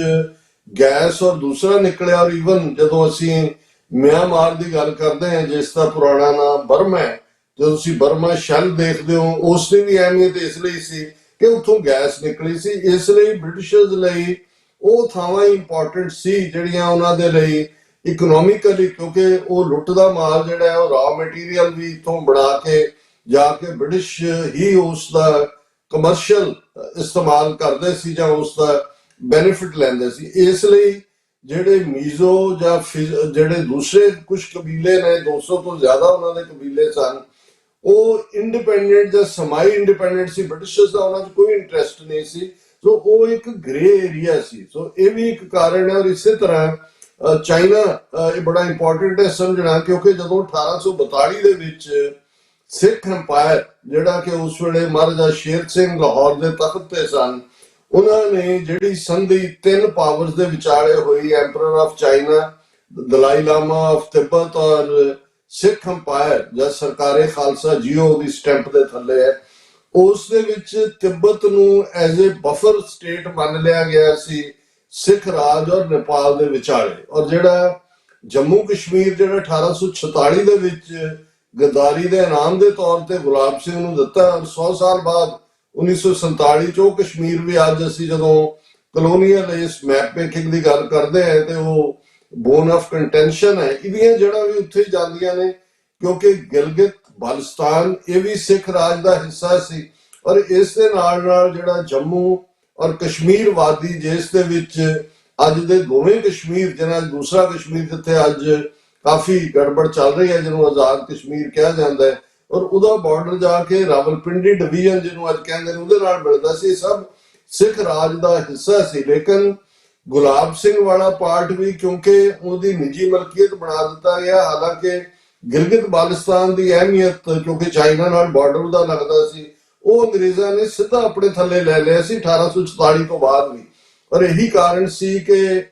ਇਮੀਡੀਏਟਲੀ 47 ਤੋਂ ਬਾਅਦ ਜਦੋਂ ਕਿ ਸਿਵਲ ਵਾਰ ਵਰਗਾ ਮਾਹੌਲ ਬਣਿਆ ਤੇ ਜਿਹੜਾ ਗਿਲਗਿਤ ਬਾਲਸਤਾਨ ਦਾ ਅੰਗਰੇਜ਼ ਰੈਜ਼ੀਡੈਂਟ ਸੀ ਉਹਨੇ ਜਿਹੜਾ ਪਾਕਿਸਤਾਨ ਦੇ ਨਾਲ ਇਲਹਾਕ ਕਰ ਲਿਆ ਸੀ। ਇਸ ਤਰ੍ਹਾਂ ਗਿਲਗਿਤ ਬਾਲਸਤਾਨ ਜਿਹੜਾ ਆਜ਼ਾਦ ਕਸ਼ਮੀਰ ਤੋਂ ਬਹੁਤ ਦੂਰ ਹੈ, ਉਹਨਾਂ ਦਾ ਕੋਈ ਆਪਸੀ ਬਾਰਡਰ ਨਹੀਂ ਲੱਗਦਾ ਹੈ, ਉਹ ਜਾ ਕੇ ਤੁਸੀਂ ਲਦਾਖ ਦੇ ਨਾਲ ਕਾਰਗਿਲ ਔਰ ਦੂਸਰਿਆਂ ਤੋਂ ਦੂਰ ਦੇਖਦੇ ਹੋ ਉਹਨਾਂ ਨੂੰ, ਕਾਰਗਿਲ ਦੀਆਂ ਪਹਾੜੀਆਂ। ਇਹ ਸਾਰਾ ਵੇਰਵਾ ਮੈਂ ਇਸ ਲਈ ਦਿੱਤਾ ਹੈ ਕਿ ਅੰਗਰੇਜ਼ਾਂ ਨੇ ਜਿਸ ਕਾਹਲੀ ਦੇ ਨਾਲ ਨਿਕਲੇ ਹੋ, ਔਰ ਵੱਡਾ ਕਾਰਨ ਇਹ ਨਹੀਂ ਹੈ ਵੀ ਉੱਥੇ ਕੋਈ ਗਾਂਧੀ ਜੰਮ ਪਿਆ ਜਾਂ ਕੋਈ ਸੁਭਾਸ਼ ਚੰਦਰ ਬੋਸ ਦੀ ਆਜ਼ਾਦ ਫੌਜ ਤੋਂ ਅੰਗਰੇਜ਼ ਡਰ ਗਏ, ਉਹ ਸਾਰੇ ਉਹਨਾਂ ਨੇ ਦਬਾਅ ਦਬੂ ਦਿੱਤੇ ਸੀ। ਗਾਂਧੀ ਦੀ ਕੁਇਟ ਇੰਡੀਆ ਮੂਵਮੈਂਟ 1942 ਦੇ ਵਿੱਚ ਹੁੰਦੀ ਹੈ ਔਰ ਸਾਰੇ ਭਾਰਤ ਚੋਂ 42,000 ਗ੍ਰਿਫਤਾਰੀਆਂ ਹੁੰਦੀਆਂ ਨੇ, ਸਭ ਸੁਸਰੀ ਵਾਂਗ ਸੌਂ ਗਏ। ਇਹ ਫੈਕਟ ਹੈ, ਇਹਨੂੰ ਅੱਜ ਦੁਨੀਆ ਦੇ ਸਾਰੇ ਹਿਸਟੋਰੀਅਨ ਮੰਨਦੇ ਨੇ ਕਿ ਬੇਸ਼ੱਕ ਬ੍ਰਿਟਿਸ਼ ਔਰ ਅਲਾਈਜ਼ ਜਿਨ੍ਹਾਂ ਦੇ ਵਿੱਚ ਅਮਰੀਕਾ ਵੀ ਸ਼ਾਮਲ ਸੀ, ਇਹ ਜੰਗ ਜਿੱਤੇ। ਅਮਰੀਕਾ ਦੀ ਇਕਨੋਮੀ ਤਾਂ ਸਟਰੋਂਗ ਰਹੀ ਕਿਉਂਕਿ ਵਿਮਨ ਵੀ ਕੰਮ ਕਰਨ ਲੱਗ ਗਈਆਂ ਦੂਸਰਾ, ਲੇਕਿਨ ਬ੍ਰਿਟਨ ਬਹੁਤ ਕਰਜ਼ਾਈ ਹੋ ਗਿਆ ਸੀ, ਬਹੁਤ ਹੰਬ ਗਏ। ਉਹਨਾਂ ਜ਼ਮਾਨਿਆਂ 'ਚ ਬ੍ਰਿਟਨ ਦੇ ਵਿੱਚ ਬ੍ਰੈਡ ਹੋਏ, ਪੋਟੇਟੋ ਹੋਏ ਦੀ ਰਾਸ਼ਨਿੰਗ ਸੀ, ਲੋਕ ਭੁੱਖੇ ਮਰਦੇ ਸੀ। ਔਰ ਉਹਨਾਂ ਹਾਲਾਤਾਂ ਦੇ ਵਿੱਚ ਉਹਨਾਂ ਨੇ ਦੇਖਿਆ ਕਿ ਵੀ ਅਸੀਂ ਇਹਨਾਂ ਕਾਲੋਨੀਜ਼ ਨੂੰ ਹੋਲਡ ਨਹੀਂ ਕਰ ਸਕਦੇ। ਕਾਲੋਨੀਜ਼ ਦੇ ਵਿੱਚ ਵੀ ਇੱਕ ਆਜ਼ਾਦੀ ਦੀ ਗੱਲ ਕਿਤੇ ਨਾ ਕਿਤੇ ਜਿਹੜੀ ਆ ਉਹ ਵਾਲੇ ਲੈ ਰਹੀ ਸੀ। ਸੋ ਉਹਨਾਂ ਨੇ ਬੜੀ ਕਾਹਲੀ ਦੇ ਵਿੱਚ, ਔਰ ਇਹ ਕੱਲਾ ਸਾਡੇ ਕੰਟੀਨੈਂਟ ਸਬ ਕੰਟੀਨੈਂਟ ਦੇ ਹਵਾਲੇ ਨਾਲ ਝਗੜੇ ਦੀ ਗੱਲ ਨਹੀਂ ਹੈ। ਫਲਸਤੀਨ ਇਹ ਵੀ ਦੇਖਣਾ ਹੋਏਗਾ ਵੀ ਇਹ ਵੀ ਕਿਉਂਕਿ ਬ੍ਰਿਟਨ ਦੇ ਥੱਲੇ ਸੀ, ਔਰ ਜਿਸ ਅੰਦਾਜ਼ ਜਿਨ੍ਹਾਂ ਨੇ ਦੋਨਾਂ ਨੂੰ ਪ੍ਰੋਮਿਸ ਕੀਤਾ, ਫਲਸਤੀਨੀਆਂ ਨਾਲ ਵੀ ਪਲੇ ਕਰਦੇ ਰਹੇ, ਯਹੂਦੀਆਂ ਨੂੰ ਵੀ ਖੁਸ਼ ਕਰਦੇ ਰਹੇ, ਯੂਰਪ ਦੇ ਵਿੱਚ ਪੈਸੇ ਲੈ ਕੇ ਉਹਨਾਂ ਤੋਂ। ਉਹਦਾ ਹੀ ਨਤੀਜਾ ਹੈ ਕਿ ਅੱਜ ਜਿਹੜਾ ਵੈਸਟ ਏਸ਼ੀਆ ਕ੍ਰਾਈਸਿਸ ਹੈ, ਜਿਹਦੀ ਜੜ ਦੇ ਵਿੱਚ ਅਗੇਨ ਫਲਸਤੀਨ ਦੀ ਪ੍ਰੋਬਲਮ ਹੈ, ਇਹ ਵੀ ਕਲੋਨੀਅਲ ਮੈਪਮੇਕਿੰਗ ਦੀ ਸ਼ਰਾਰਤ ਹੈ। ਹੁਣ ਅਸੀਂ ਜੇ ਆਪਣੇ ਖਿੱਤੇ ਤੇ ਫੋਕਸ ਕਰੀਏ ਸੋ ਜ਼ਾਹਿਰ ਹੈ ਵੀ ਸਭ ਤੋਂ ਵੱਡਾ ਇਸ਼ੂ ਜਿਹੜੀ ਥਰਡ ਨੇਸ਼ਨ ਸੀ, ਸਿੱਖ ਨੇਸ਼ਨ, ਉਹ ਸਾਰੇ ਉਹਨਾਂ ਦੀ ਅੰਗਰੇਜ਼ਾਂ ਦੀ ਟ੍ਰਾਂਸਫਰ ਆਫ ਪਾਵਰ ਨੈਗੋਸ਼ੀਏਸ਼ਨ ਦੇ ਵਿੱਚ ਵੀ ਸਾਡੇ ਨਾਲ ਜ਼ਿਆਦਤੀ ਕੀਤੀ ਦੋਨਾਂ ਹੀ ਤਰ੍ਹਾਂ। ਬ੍ਰਿਟਿਸ਼ਰਜ਼ ਨੇ, ਕਿਉਂਕਿ ਉਹਨਾਂ ਨੇ ਇਹਦੇ ਬਾਵਜੂਦ ਕਿ 1849 ਚ ਸਿੱਖ ਐਮਪਾਇਰ ਜਦੋਂ ਉਹਨਾਂ ਨੇ ਲਿਆ, ਮਹਾਰਾਜਾ ਦਲੀਪ ਸਿੰਘ ਬਾਲਗ ਸੀ, ਉਹ ਐਜ਼ ਏ ਗਾਰਡੀਅਨ ਆਏ ਔਰ ਇਸ ਪ੍ਰੋਮਿਸ ਦੇ ਨਾਲ ਕਿ ਜਦੋਂ ਉਹ ਮੇਜਰ ਹੋਏਗਾ, ਐਡਲਟ ਹੋਏਗਾ, ਇਹ ਉਹਨੂੰ ਉਹਦੇ ਹਵਾਲੇ ਕੀਤਾ ਜਾਏਗਾ। ਪਰ ਇੱਕ ਵੱਖਰੀ ਕਹਾਣੀ ਹੈ ਕਿ ਕਿਵੇਂ ਉਹਨਾਂ ਨੇ ਦਲੀਪ ਸਿੰਘ ਨੂੰ ਜਲਾਵਤਨ ਕੀਤਾ, ਮਹਾਰਾਣੀ ਜਿੰਦਾਂ ਨੂੰ ਜਿਹੜਾ ਕਿਵੇਂ ਜ਼ਲੀਲ ਕੀਤਾ। ਸੋ ਉਹ ਪਾਰਟ ਜੇ ਅਸੀਂ ਇਹ ਵੀ ਮੰਨ ਲਈਏ ਕਿ, ਔਰ ਈਵਨ ਉਹਦੀ ਜਿਹੜੀ ਪਰਸਨਲ ਜਾਇਦਾਦ ਵੀ ਸੀ ਜਿਹੜੀ ਉਹਨਾਂ ਦੇ ਖਾਨਦਾਨੀ, ਉਹ ਵੀ ਸਾਰੀ ਉਹਨਾਂ ਨੇ ਹਥਿਆ ਲਈ। ਔਰ ਦਲੀਪ ਸਿੰਘ ਇਸ ਸਟਰਗਲ ਦੇ ਵਿੱਚ 1893 ਦੇ ਵਿੱਚ ਚੜ੍ਹਾਈ ਕਰ ਜਾਂਦਾ ਹੈ, ਕਦੇ ਉਹਨਾਂ ਨੂੰ ਚਿੱਠੀਆਂ ਪਾਉਂਦਾ ਹੈ, ਕਦੇ ਰਸ਼ੀਆ ਦੇ ਜਿਹੜਾ ਉਸ ਜ਼ਾਰ ਦੇ ਨਾਲ ਉਹ ਕਮਿਊਨੀਕੇਸ਼ਨ ਖੋਲਦਾ ਹੈ, ਕਦੇ ਫਰਾਂਸ ਆ ਜਾਂਦਾ ਹੈ। ਹੁਣ ਇਹਨਾਂ ਹਾਲਾਤਾਂ ਦੇ ਵਿੱਚ ਔਰ ਫਿਰ ਸਿੱਖਾਂ ਨੇ ਜਿਨ੍ਹਾਂ ਦੇ ਨਾਲ ਆਪਣੀ ਕਿਸਮਤ ਜੋੜੀ, ਉਹਨਾਂ ਦੀਆਂ ਵਾਅਦਾ ਖਿਲਾਫੀਆਂ ਦੀਆਂ ਕਹਾਣੀਆਂ, ਗਾਂਧੀ, ਨਹਿਰੂ, ਪਟੇਲ, ਉਹ ਇਸ ਵੇਲੇ ਅਸੀਂ ਡਿਸਕਸ ਨਹੀਂ ਕਰਾਂਗੇ। ਪਰ ਇਸ ਕੋਈ ਸ਼ੱਕ ਨਹੀਂ ਹੈ ਕਿ ਜੋ ਕੁਝ ਸਿੱਖਾਂ ਦੇ ਨਾਲ ਪੰਜਾਬ ਦੇ ਵਿੱਚ ਹੋਇਆ, ਜਿਹਦੀ ਫਿਰ 47 ਤੋਂ ਬਾਅਦ ਇੱਕ ਪੀਸਫੁਲ ਢੰਗ ਦੇ ਨਾਲ ਇੱਕ ਆਜ਼ਾਦੀ ਦੀ ਗੱਲ, ਉਹ ਵੀ ਮੁਕੰਮਲ ਆਜ਼ਾਦੀ ਨਹੀਂ ਸੀ। ਮੈਂ ਸਮਝਦਾ ਵੀ ਜਿਹੜੀ ਕੈਬਨਿਟ ਮਿਸ਼ਨ ਪਲਾਨ ਸੀ ਜਿਹਦੇ ਥੱਲੇ ਸਿੱਖਾਂ ਨੇ ਆਪਣਾ ਕੇਸ ਪ੍ਰੈਜ਼ੈਂਟ ਕੀਤਾ ਸੀ, ਔਰ ਜਿਹੜਾ ਇੱਕ ਸਟੇਜ ਦੇ ਉੱਤੇ ਈਵਨ ਮਿਸਟਰ ਜਿਨ੍ਹਾਂ ਮੰਨਣ ਲਈ ਤਿਆਰ ਸੀ ਕਿ ਦੇਸ਼ ਨੂੰ ਬਿਨਾਂ ਵੰਡੇ ਜਿਹੜਾ ਉਹ ਇਕੱਠੇ ਰੱਖਿਆ ਜਾ ਸਕਦਾ ਹੈ, ਜੇ ਜ਼ੋਨ ਏ, ਜ਼ੋਨ ਬੀ, ਇਸ ਕਿਸਮ ਦੀਆਂ ਜਿਹੜੀਆਂ ਪ੍ਰਪੋਜ਼ਲ ਜਿਹਦੇ ਚ ਕੋਈ ਵੀ ਐਸਾ ਕਨਸਟੀਟਿਊਸ਼ਨ ਸਟੇਟਾਂ ਦੀ ਮਰਜ਼ੀ ਤੋਂ ਬਿਨਾਂ ਫੈਡਰਲ ਗਵਰਨਮੈਂਟ ਲਾਗੂ ਨਾ ਕਰੇ। ਇਹਨਾਂ ਨੇ ਜਦੋਂ ਕਨਸਟੀਟਿਊਸ਼ਨ ਬਣਾਇਆ ਇੰਡੀਆ ਨੇ, ਉਹਨਾਂ ਨੇ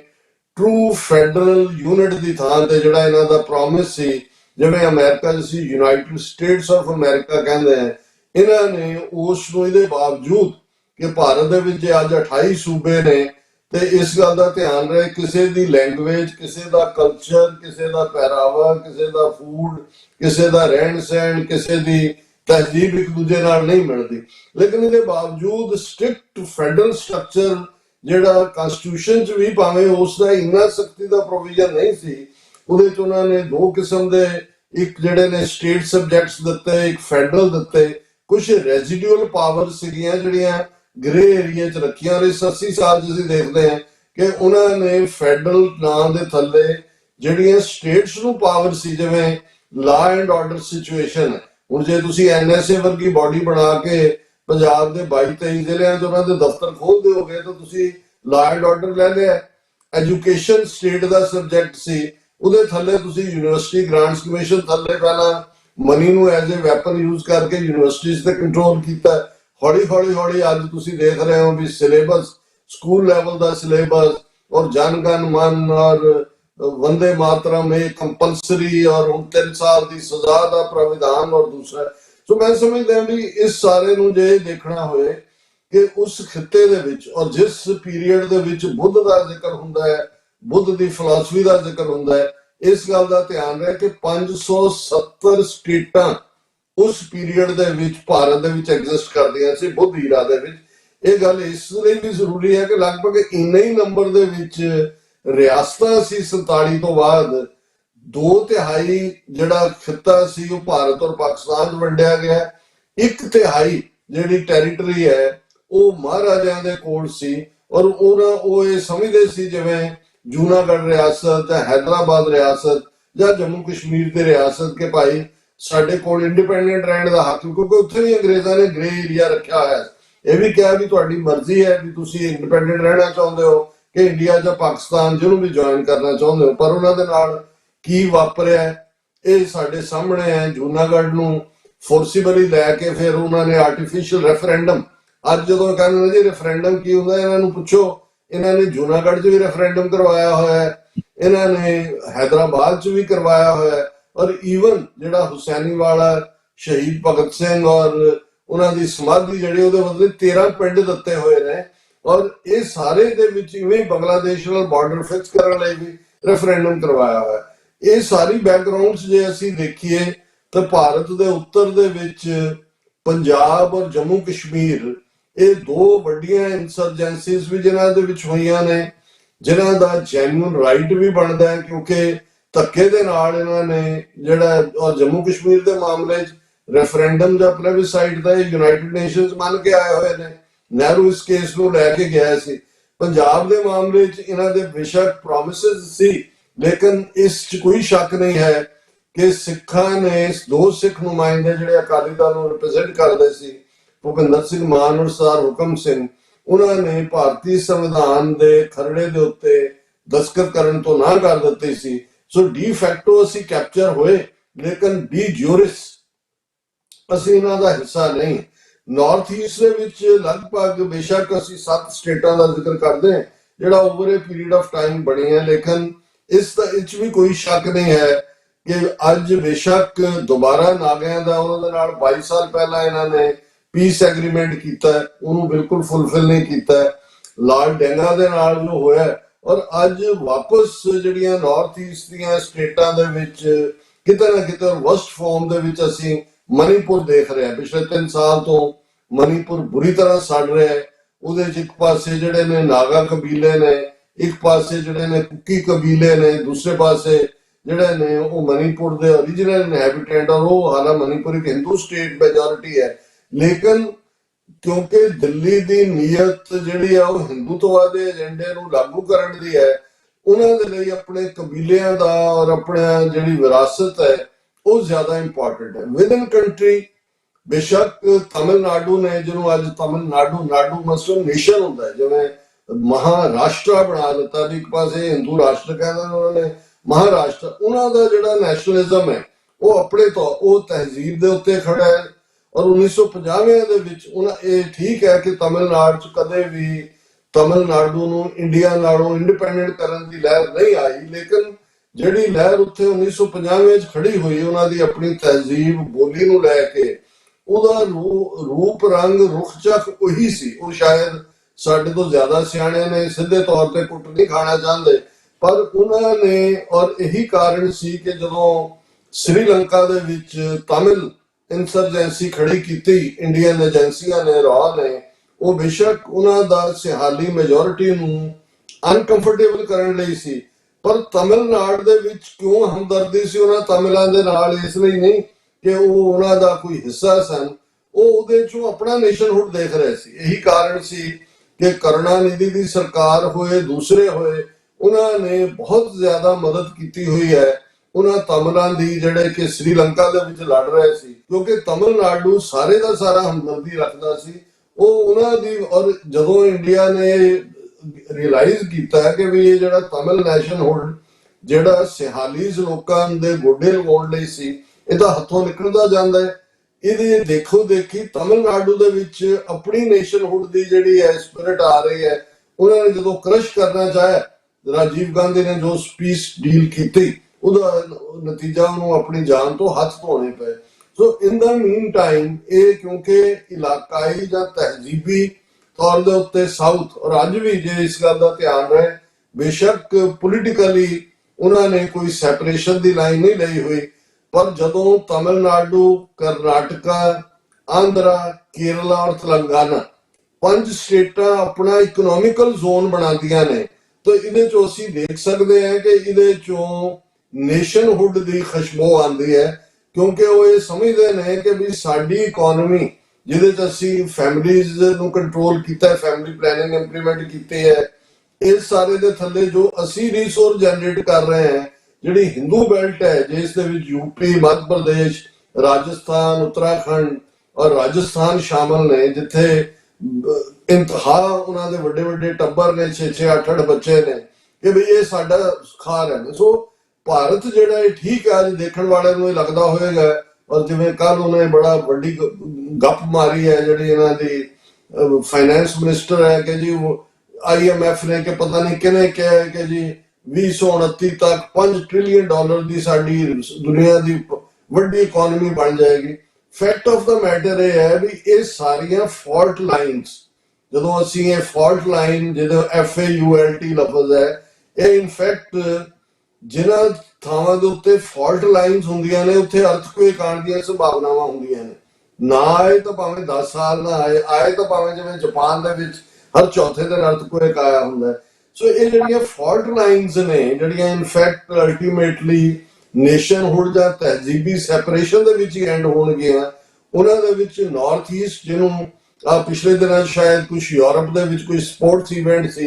ਤੇ ਕਿਸੇ ਨੂੰ ਟਿਸ਼ੂ ਪੇਪਰ ਦੇ ਉੱਤੇ ਜਾਂ ਕਿਵੇਂ ਇੰਡੀਆ ਦਾ ਮੈਪ ਪ੍ਰੈਜ਼ੈਂਟ ਕੀਤਾ ਗਿਆ ਕਿਸੇ ਇੰਡੀਅਨ ਖਿਡਾਰੀ ਨੂੰ, ਉਹਦੇ ਚ ਨਾਰਥ ਈਸਟ ਨਹੀਂ ਸੀ ਮੈਂਸ਼ਨ। ਇਹ ਕੱਲ ਕੇ ਪਰਸੋਂ ਦੀ ਮੇਨ ਖਬਰ ਸੀ, ਇੰਡੀਆ ਨੇ ਉਹਦੇ ਤੇ ਪ੍ਰੋਟੈਸਟ ਕੀਤਾ। ਹੁਣ ਮਤਲਬ ਨਾਰਥ ਈਸਟ ਤਾਂ ਇੱਕ ਚਿਕਨ ਨੈਕ ਜਿਹੜਾ ਉਹਨਾਂ ਦੀ ਜਿਓਗ੍ਰਾਫੀਕਲ ਪਾਰਟ ਹੈ, ਉਹਦੇ ਥੱਲੇ ਉਹਨਾਂ ਦੀ ਕਾਫੀ ਹੈ ਉਹਨੂੰ ਕਰਨ ਦੇ ਲਈ। ਜੰਮੂ ਕਸ਼ਮੀਰ ਅਸੀਂ ਦੇਖ ਰਹੇ ਹਾਂ, ਭਾਵੇਂ ਉਹਦਾ ਸਟੇਟ ਦਾ ਵਜੂਦ ਖਤਮ ਕਰ ਦਿੱਤਾ ਹੈ, ਔਰ ਉਸ ਸਾਰੇ ਨੂੰ ਜਿਹੜਾ ਉਹ ਇਹ ਸਮਝਦੇ ਨੇ ਜੀ ਅਸੀਂ ਲਾ ਐਂਡ ਆਰਡਰ ਕਾਬੂ ਕਰ ਲਿਆ। ਅੱਜ 2 ਦਿਨ ਪਹਿਲਾਂ ਫਿਰ ਪਹਿਲਗਾਮ ਦੇ ਨੇੜੇ ਹਿੰਸਕ ਘਟਨਾ ਹੋਈ ਹੈ, ਅੱਜ ਵੀ ਉੱਥੇ ਉਹ ਪੂਰੀ ਅੱਗ ਲੱਗੀ ਹੋਈ ਹੈ। ਜਿਹੜਾ ਅਲਟੀਮੇਟ ਇੰਡੀਆ ਹੈ, ਔਰ ਜੇ ਮੈਂ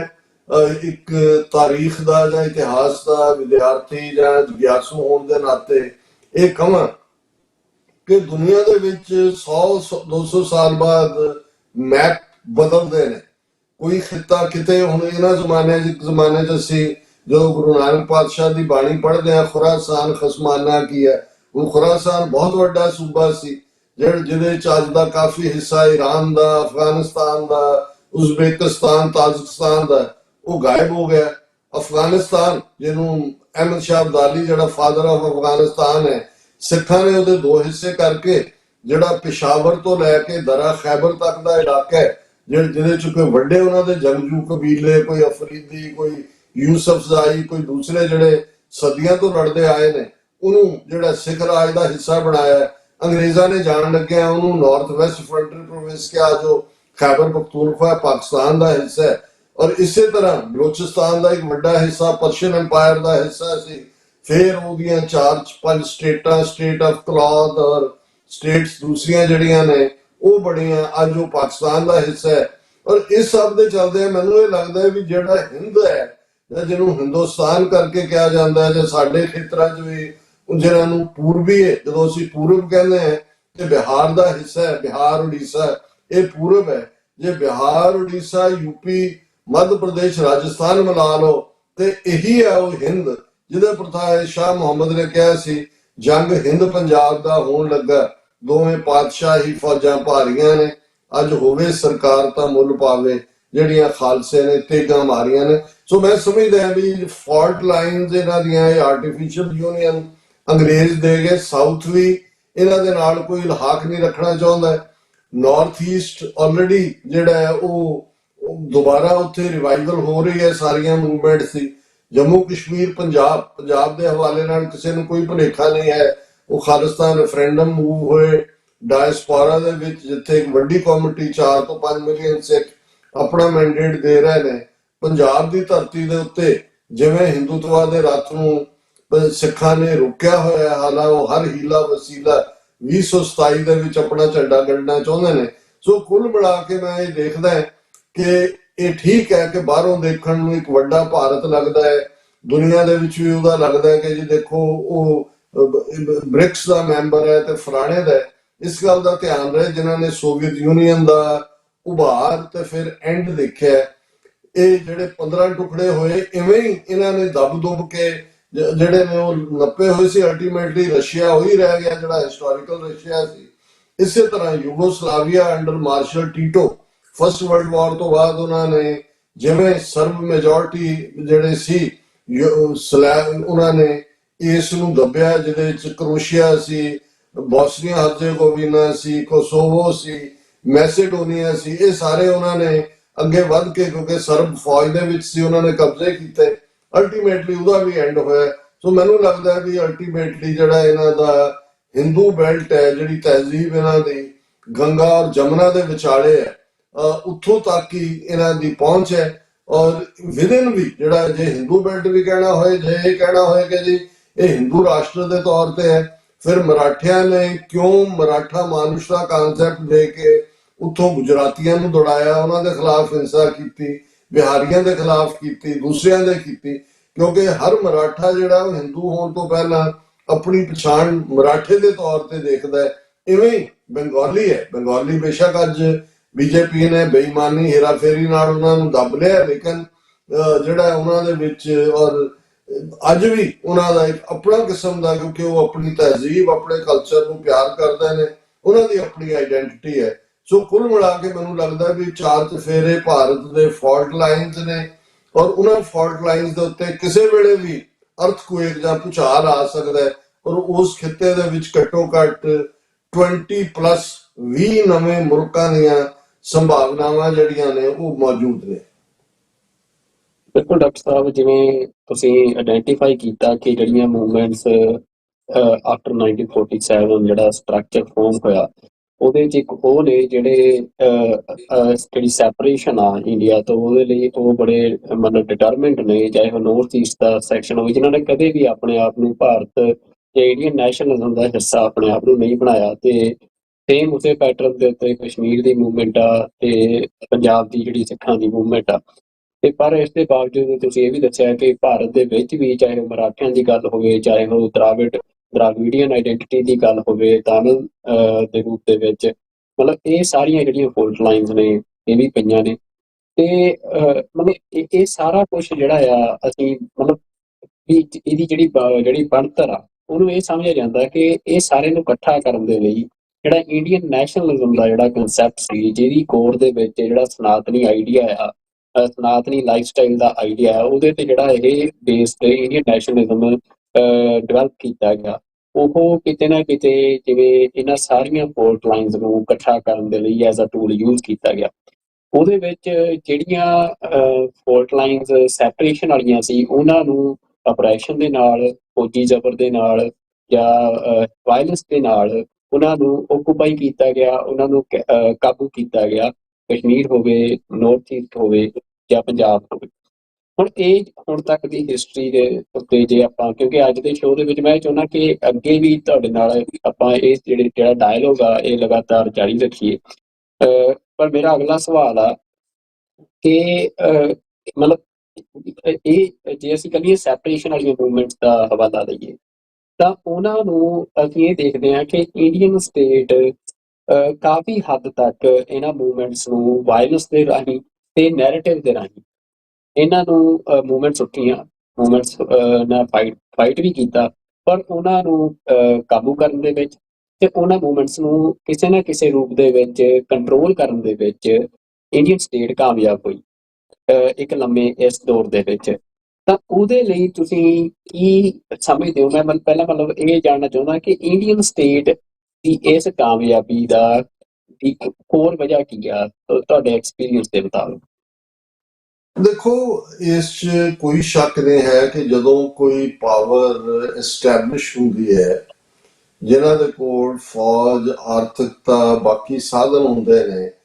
ਤੇ ਜਦੋਂ ਸਿੰਗੂਲਰਲੀ ਕੋਈ ਵੀ ਧਿਰ ਕਿਸੇ ਵੀ ਉਸ ਸਾਮਰਾਜ ਜਾਂ ਉਸ ਰਾਜ ਜਾਂ ਉਸ ਐਮਪਾਇਰ ਜਾਂ ਉਸ ਨੇਸ਼ਨ ਦੇ ਕਿਸੇ ਹਿੱਸੇ 'ਚ ਵੀ ਬਗਾਵਤੀ ਰਾਹ ਨੂੰ ਚੁਣਦੇ ਨੇ, ਸਟੇਟ ਕੋਲ ਸਾਧਨ ਹੁੰਦੇ ਨੇ, ਔਰ ਪਹਿਲਾ ਸਟੈਪ ਹਮੇਸ਼ਾ ਹੀ ਰਿਪਰੈਸਿਵ ਹੁੰਦਾ ਹੈ, ਰਿਪਰੈਸ਼ਨ ਹੁੰਦਾ ਹੈ, ਜਿਹਦੇ ਥੱਲੇ ਵਕਤੀ ਤੌਰ ਦੇ ਉੱਤੇ ਉਹ ਮੂਵਮੈਂਟ ਦਬ ਵੀ ਜਾਂਦੀ ਹੈ। ਔਰ ਇਹਦੇ 'ਚ ਸਾਨੂੰ ਕਿਸੇ ਹੋਰ ਦੀ ਉਦਾਹਰਣ ਜੇ ਅਸੀਂ ਨਾ ਵੀ ਲਈਏ ਤੇ ਅਸੀਂ 18ਵੀਂ ਸਦੀ ਦੇ ਵਿੱਚ ਜਦੋਂ ਕਿ ਸਿੱਖਾਂ ਨੇ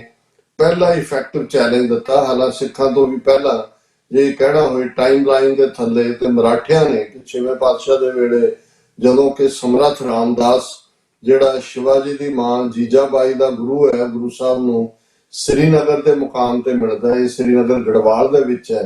ਤੇ ਜਿੱਥੇ ਉਹ ਪੁੱਛਦਾ ਹੈ ਕਿਉਂਕਿ ਉਦੋਂ ਸਾਊਥ ਦੇ ਵਿੱਚ ਜਿਹੜਾ ਸਪਰੈਡ ਆਊਟ ਹੋ ਚੁੱਕਾ ਸੀ ਮੁਗਲ ਐਮਪਾਇਰ, ਨਾਰਥ ਦੇ ਵਿੱਚ ਤਾਂ 1526 ਦੇ ਵਿੱਚ ਹੀ ਬਾਬਰ ਦੇ ਆਉਣ ਦੇ ਨਾਲ ਹੀ ਜਿਹੜਾ ਬਹੁਤ ਸਾਰੀ ਟੈਰੀਟਰੀ ਉਹ ਲੈ ਲੈਂਦੇ ਨੇ, ਅਕਬਰ ਦੇ ਵੇਲੇ ਹੋਰ ਵੀ ਐਕਸਪੈਂਡ ਹੋਇਆ, ਪਰ ਉਦੋਂ ਸਾਊਥ ਵੱਲ ਜਿਹੜੀ ਹੈ ਰਿਪਰੈਸਿਵ ਰਜੀਮ ਚੱਲ ਰਿਹਾ ਸੀ, ਤੇ ਗੁਰੂ ਸਾਹਿਬ ਦਾ ਜਿਹੜਾ ਜਵਾਬ ਸੀ ਜਿਹਦੇ ਚ ਸੀ ਕਿ ਉਹਨਾਂ ਨੇ ਸ਼ਸਤਰ ਗਰੀਬ ਕੀ ਰੱਖਿਆ, ਜਰਵਾਣੇ ਕੀ ਪੱਖਿਆ, ਔਰ ਇਸ ਦੇ ਉੱਤੇ ਸਮਰੱਥ ਰਾਮਦਾਸ ਨੇ ਕਿਹਾ ਸੀ ਇਹ ਬਾਤ ਮੇਰੇ ਮਨ ਕੋ ਭਾਵਤੀ ਹੈ। ਹੁਣ ਕਿਉਂਕਿ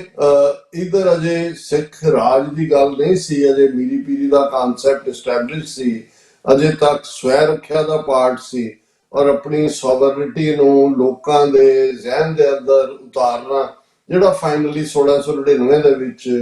ਫਿਰ ਪੰਜ ਕਕਾਰੀ ਖਾਲਸੇ ਦੇ ਰੂਪ 'ਚ ਤੇ ਰਾਜ ਕਰੇਗਾ ਖਾਲਸਾ ਦੇ ਨਾਲ ਜਿਹੜਾ ਹੈ ਉਹ ਪੋਲੀਟੀਕਲ ਸੋਵਰਨਿਟੀ ਔਰ ਰਾਜ ਦੇ ਕਾਨਸੈਪਟ ਨੂੰ ਐਸਟੈਬਲਿਸ਼ ਕੀਤਾ। ਸੋ ਸਾਊਥ ਦੇ ਵਿੱਚ ਵੀ ਜੇ ਅਸੀਂ ਦੇਖਦੇ ਹਾਂ ਤੇ ਉਸ 'ਚ ਸ਼ਿਵਾਜੀ ਦਾ ਜਿਹੜਾ ਹੈ ਉਹ ਗੁਰਿਲਾ ਟੈਕਟਿਕ ਉਹਨੇ ਇਸਤੇਮਾਲ ਕੀਤੇ, ਉਹ ਫੜਿਆ ਵੀ ਜਾਂਦਾ ਹੈ, ਅਰੈਸਟ ਹੁੰਦਾ ਹੈ, ਫਿਰ ਨਿਕਲ ਜਾਂਦਾ ਹੈ, ਫਿਰ ਜਿਹੜਾ ਉਸ ਨੂੰ ਲੜਦਾ ਹੈ, ਫਿਰ ਇਲਾਕੇ ਜਾਂਦਾ ਰਿਹਾ, ਦੂਸਰੇ ਆਉਂਦੇ ਨੇ। ਸੋ ਮੈਨੂੰ ਇਹ ਲੱਗਦਾ ਹੈ ਕਿ ਇਹ ਹਮੇਸ਼ਾ ਕਿਤੇ ਵੀ ਜਿਹੜੇ ਵੱਡੇ ਐਮਪਾਇਰ ਹੁੰਦੇ ਨੇ ਜਾਂ ਵੱਡੀਆਂ ਤਾਕਤਾਂ ਹੁੰਦੀਆਂ ਨੇ, ਉਹਨਾਂ ਨੂੰ ਤੁਸੀਂ ਛਾਪਾਮਾਰ ਅੰਦਾਜ਼ ਦੇ ਵਿੱਚ, ਗੁਰਿਲਾ ਅੰਦਾਜ਼ ਦੇ ਵਿੱਚ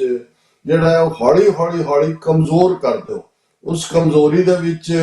ਹੁਣ ਜੇ ਅਸੀਂ ਸਿੱਖ ਰਾਜ ਵੇਲੇ ਟੈਕਟਿਕ ਦੇਖੀਏ, ਜਦੋਂ ਖਾਲਸਾ ਲੜਾਈ ਦੇ 2.5 ਫੁੱਟ ਅਸੀਂ ਜੰਗ ਦੇ ਮੈਦਾਨ 'ਚ ਮਿਡਨਾਈਟ ਅਟੈਕ ਦੀ ਸੀ, ਅਸੀਂ ਖੁੱਲੇ ਮੈਦਾਨ 'ਚ ਤਾਂ ਲੜ ਹੀ ਨਹੀਂ ਸੀ ਸਕਦੇ, ਨਾ ਹਥਿਆਰ ਸੀ, ਨਾ ਨੰਬਰ ਸੀ, ਨਾ ਘੋੜੇ ਸੀ, ਪਰ ਉਹਦੇ 'ਚ ਇੱਕ ਪਾਰਟ ਬੜਾ ਜਦੋਂ ਤੁਸੀਂ ਦੇਖਦੇ ਹੋ sir Karam Singh historian the writer ਜਾਂ ਜੋਕੇ ਵੀ ਜਿਹੜੇ ਸਾਡੇ ਯੰਗਸਟਰ ਲਿਖਾਰੀ ਜਿਵੇਂ ਜਗਦੀਪ ਸਿੰਘ ਔਰ ਦੂਸਰੇ ਉਹ ਸਾਖੀ ਪ੍ਰਮਾਣ ਨਾਲ ਸਮਝਾਉਣ ਦੀ ਕੋਸ਼ਿਸ਼ ਕਰਦੇ ਨੇ, ਇੱਕ ਟਾਰਗੇਟ ਖਜ਼ਾਨਾ ਹੁੰਦਾ ਸੀ। ਜਿਹੜੇ ਸਿੱਖ ਸੂਈਏ ਨੇ ਉਹ ਆਲੇ ਦੁਆਲੇ ਲੱਭ ਰਹੇ ਹੁੰਦੇ ਸੀ ਕਿ ਵੀ ਜਿਹੜਾ ਟੈਕਸ ਇਕੱਠਾ ਕੀਤਾ, ਮਾਲੀਆ ਇਕੱਠਾ ਕੀਤਾ, ਇਹ ਦਿੱਲੀ ਨੂੰ ਜਾ ਰਿਹਾ ਜਾਂ ਲਾਹੌਰ ਨੂੰ ਜਾ ਰਿਹਾ, ਲਾਹੌਰ ਵਾਲੇ ਅੱਗੋਂ ਦਿੱਲੀ ਭੇਜਦੇ ਸੀ ਕਿ ਉਸ ਦੇ ਉੱਤੇ ਹਮਲਾ ਕਰਨਾ, ਉਸ ਨੂੰ ਲੁੱਟਣਾ। ਉਹਦੇ ਨਾਲ ਇੱਕ ਤਾਂ ਤੁਹਾਡੇ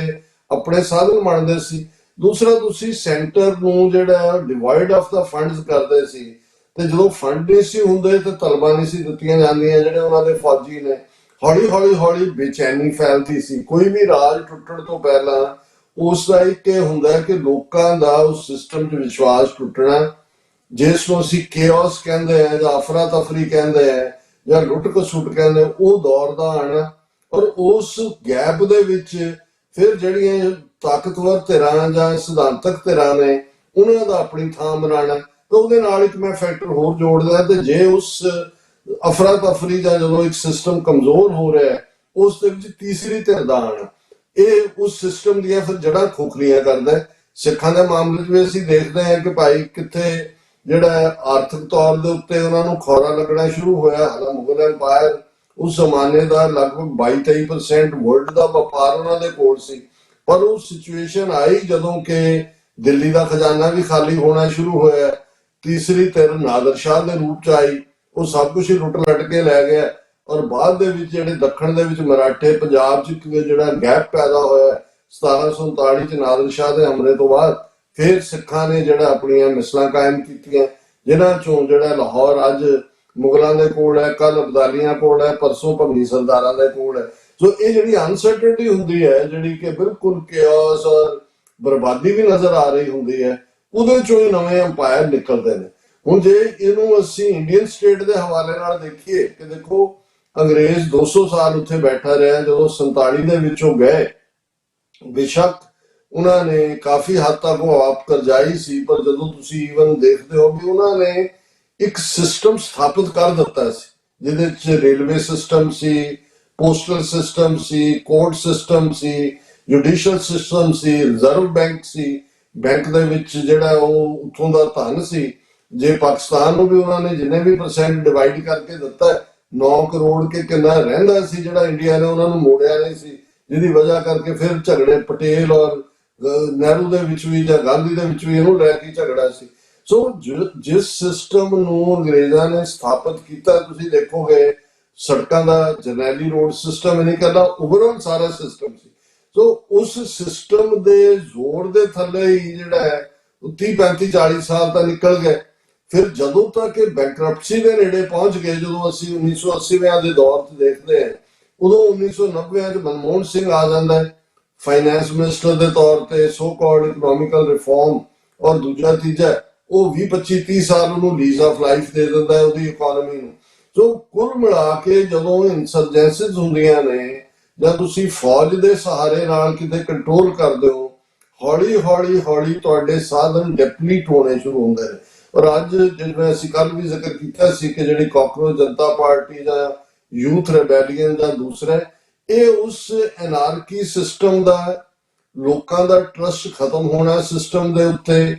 ਜੁਡੀਸ਼ਰੀ ਜਿਸ ਬਾਰੇ ਕਦੇ ਸੀ ਜੀ ਚਲੋ ਲੋਕਲ ਅਦਾਲਤਾਂ 'ਚ ਇਨਸਾਫ ਨਹੀਂ ਮਿਲਿਆ, ਹਾਈ ਕੋਰਟ 'ਚ ਮਿਲੇਗਾ, ਉਹ ਨਹੀਂ ਮਿਲਿਆ, ਸੁਪਰੀਮ ਕੋਰਟ 'ਚ ਮਿਲੇਗਾ। ਅੱਜ ਆਮ ਬੰਦਾ ਵੀ ਕਹੇਗਾ ਜੀ ਇੱਥੇ ਤੇ ਪੈਸੇ ਦੇ ਨਾਲ ਜਾਂ ਜਿਹੜੇ ਹਿੰਦੂਤਵਾ ਦੇ ਲੋਕ ਨੇ ਉਹਨਾਂ ਦੇ ਹੱਕ 'ਚ ਹੀ ਹੋਣਾ। ਸੋ ਇਹ ਜਿਹੜਾ ਲੋਕਾਂ ਦੇ ਵਿਸ਼ਵਾਸ ਦਾ ਟੁੱਟਣਾ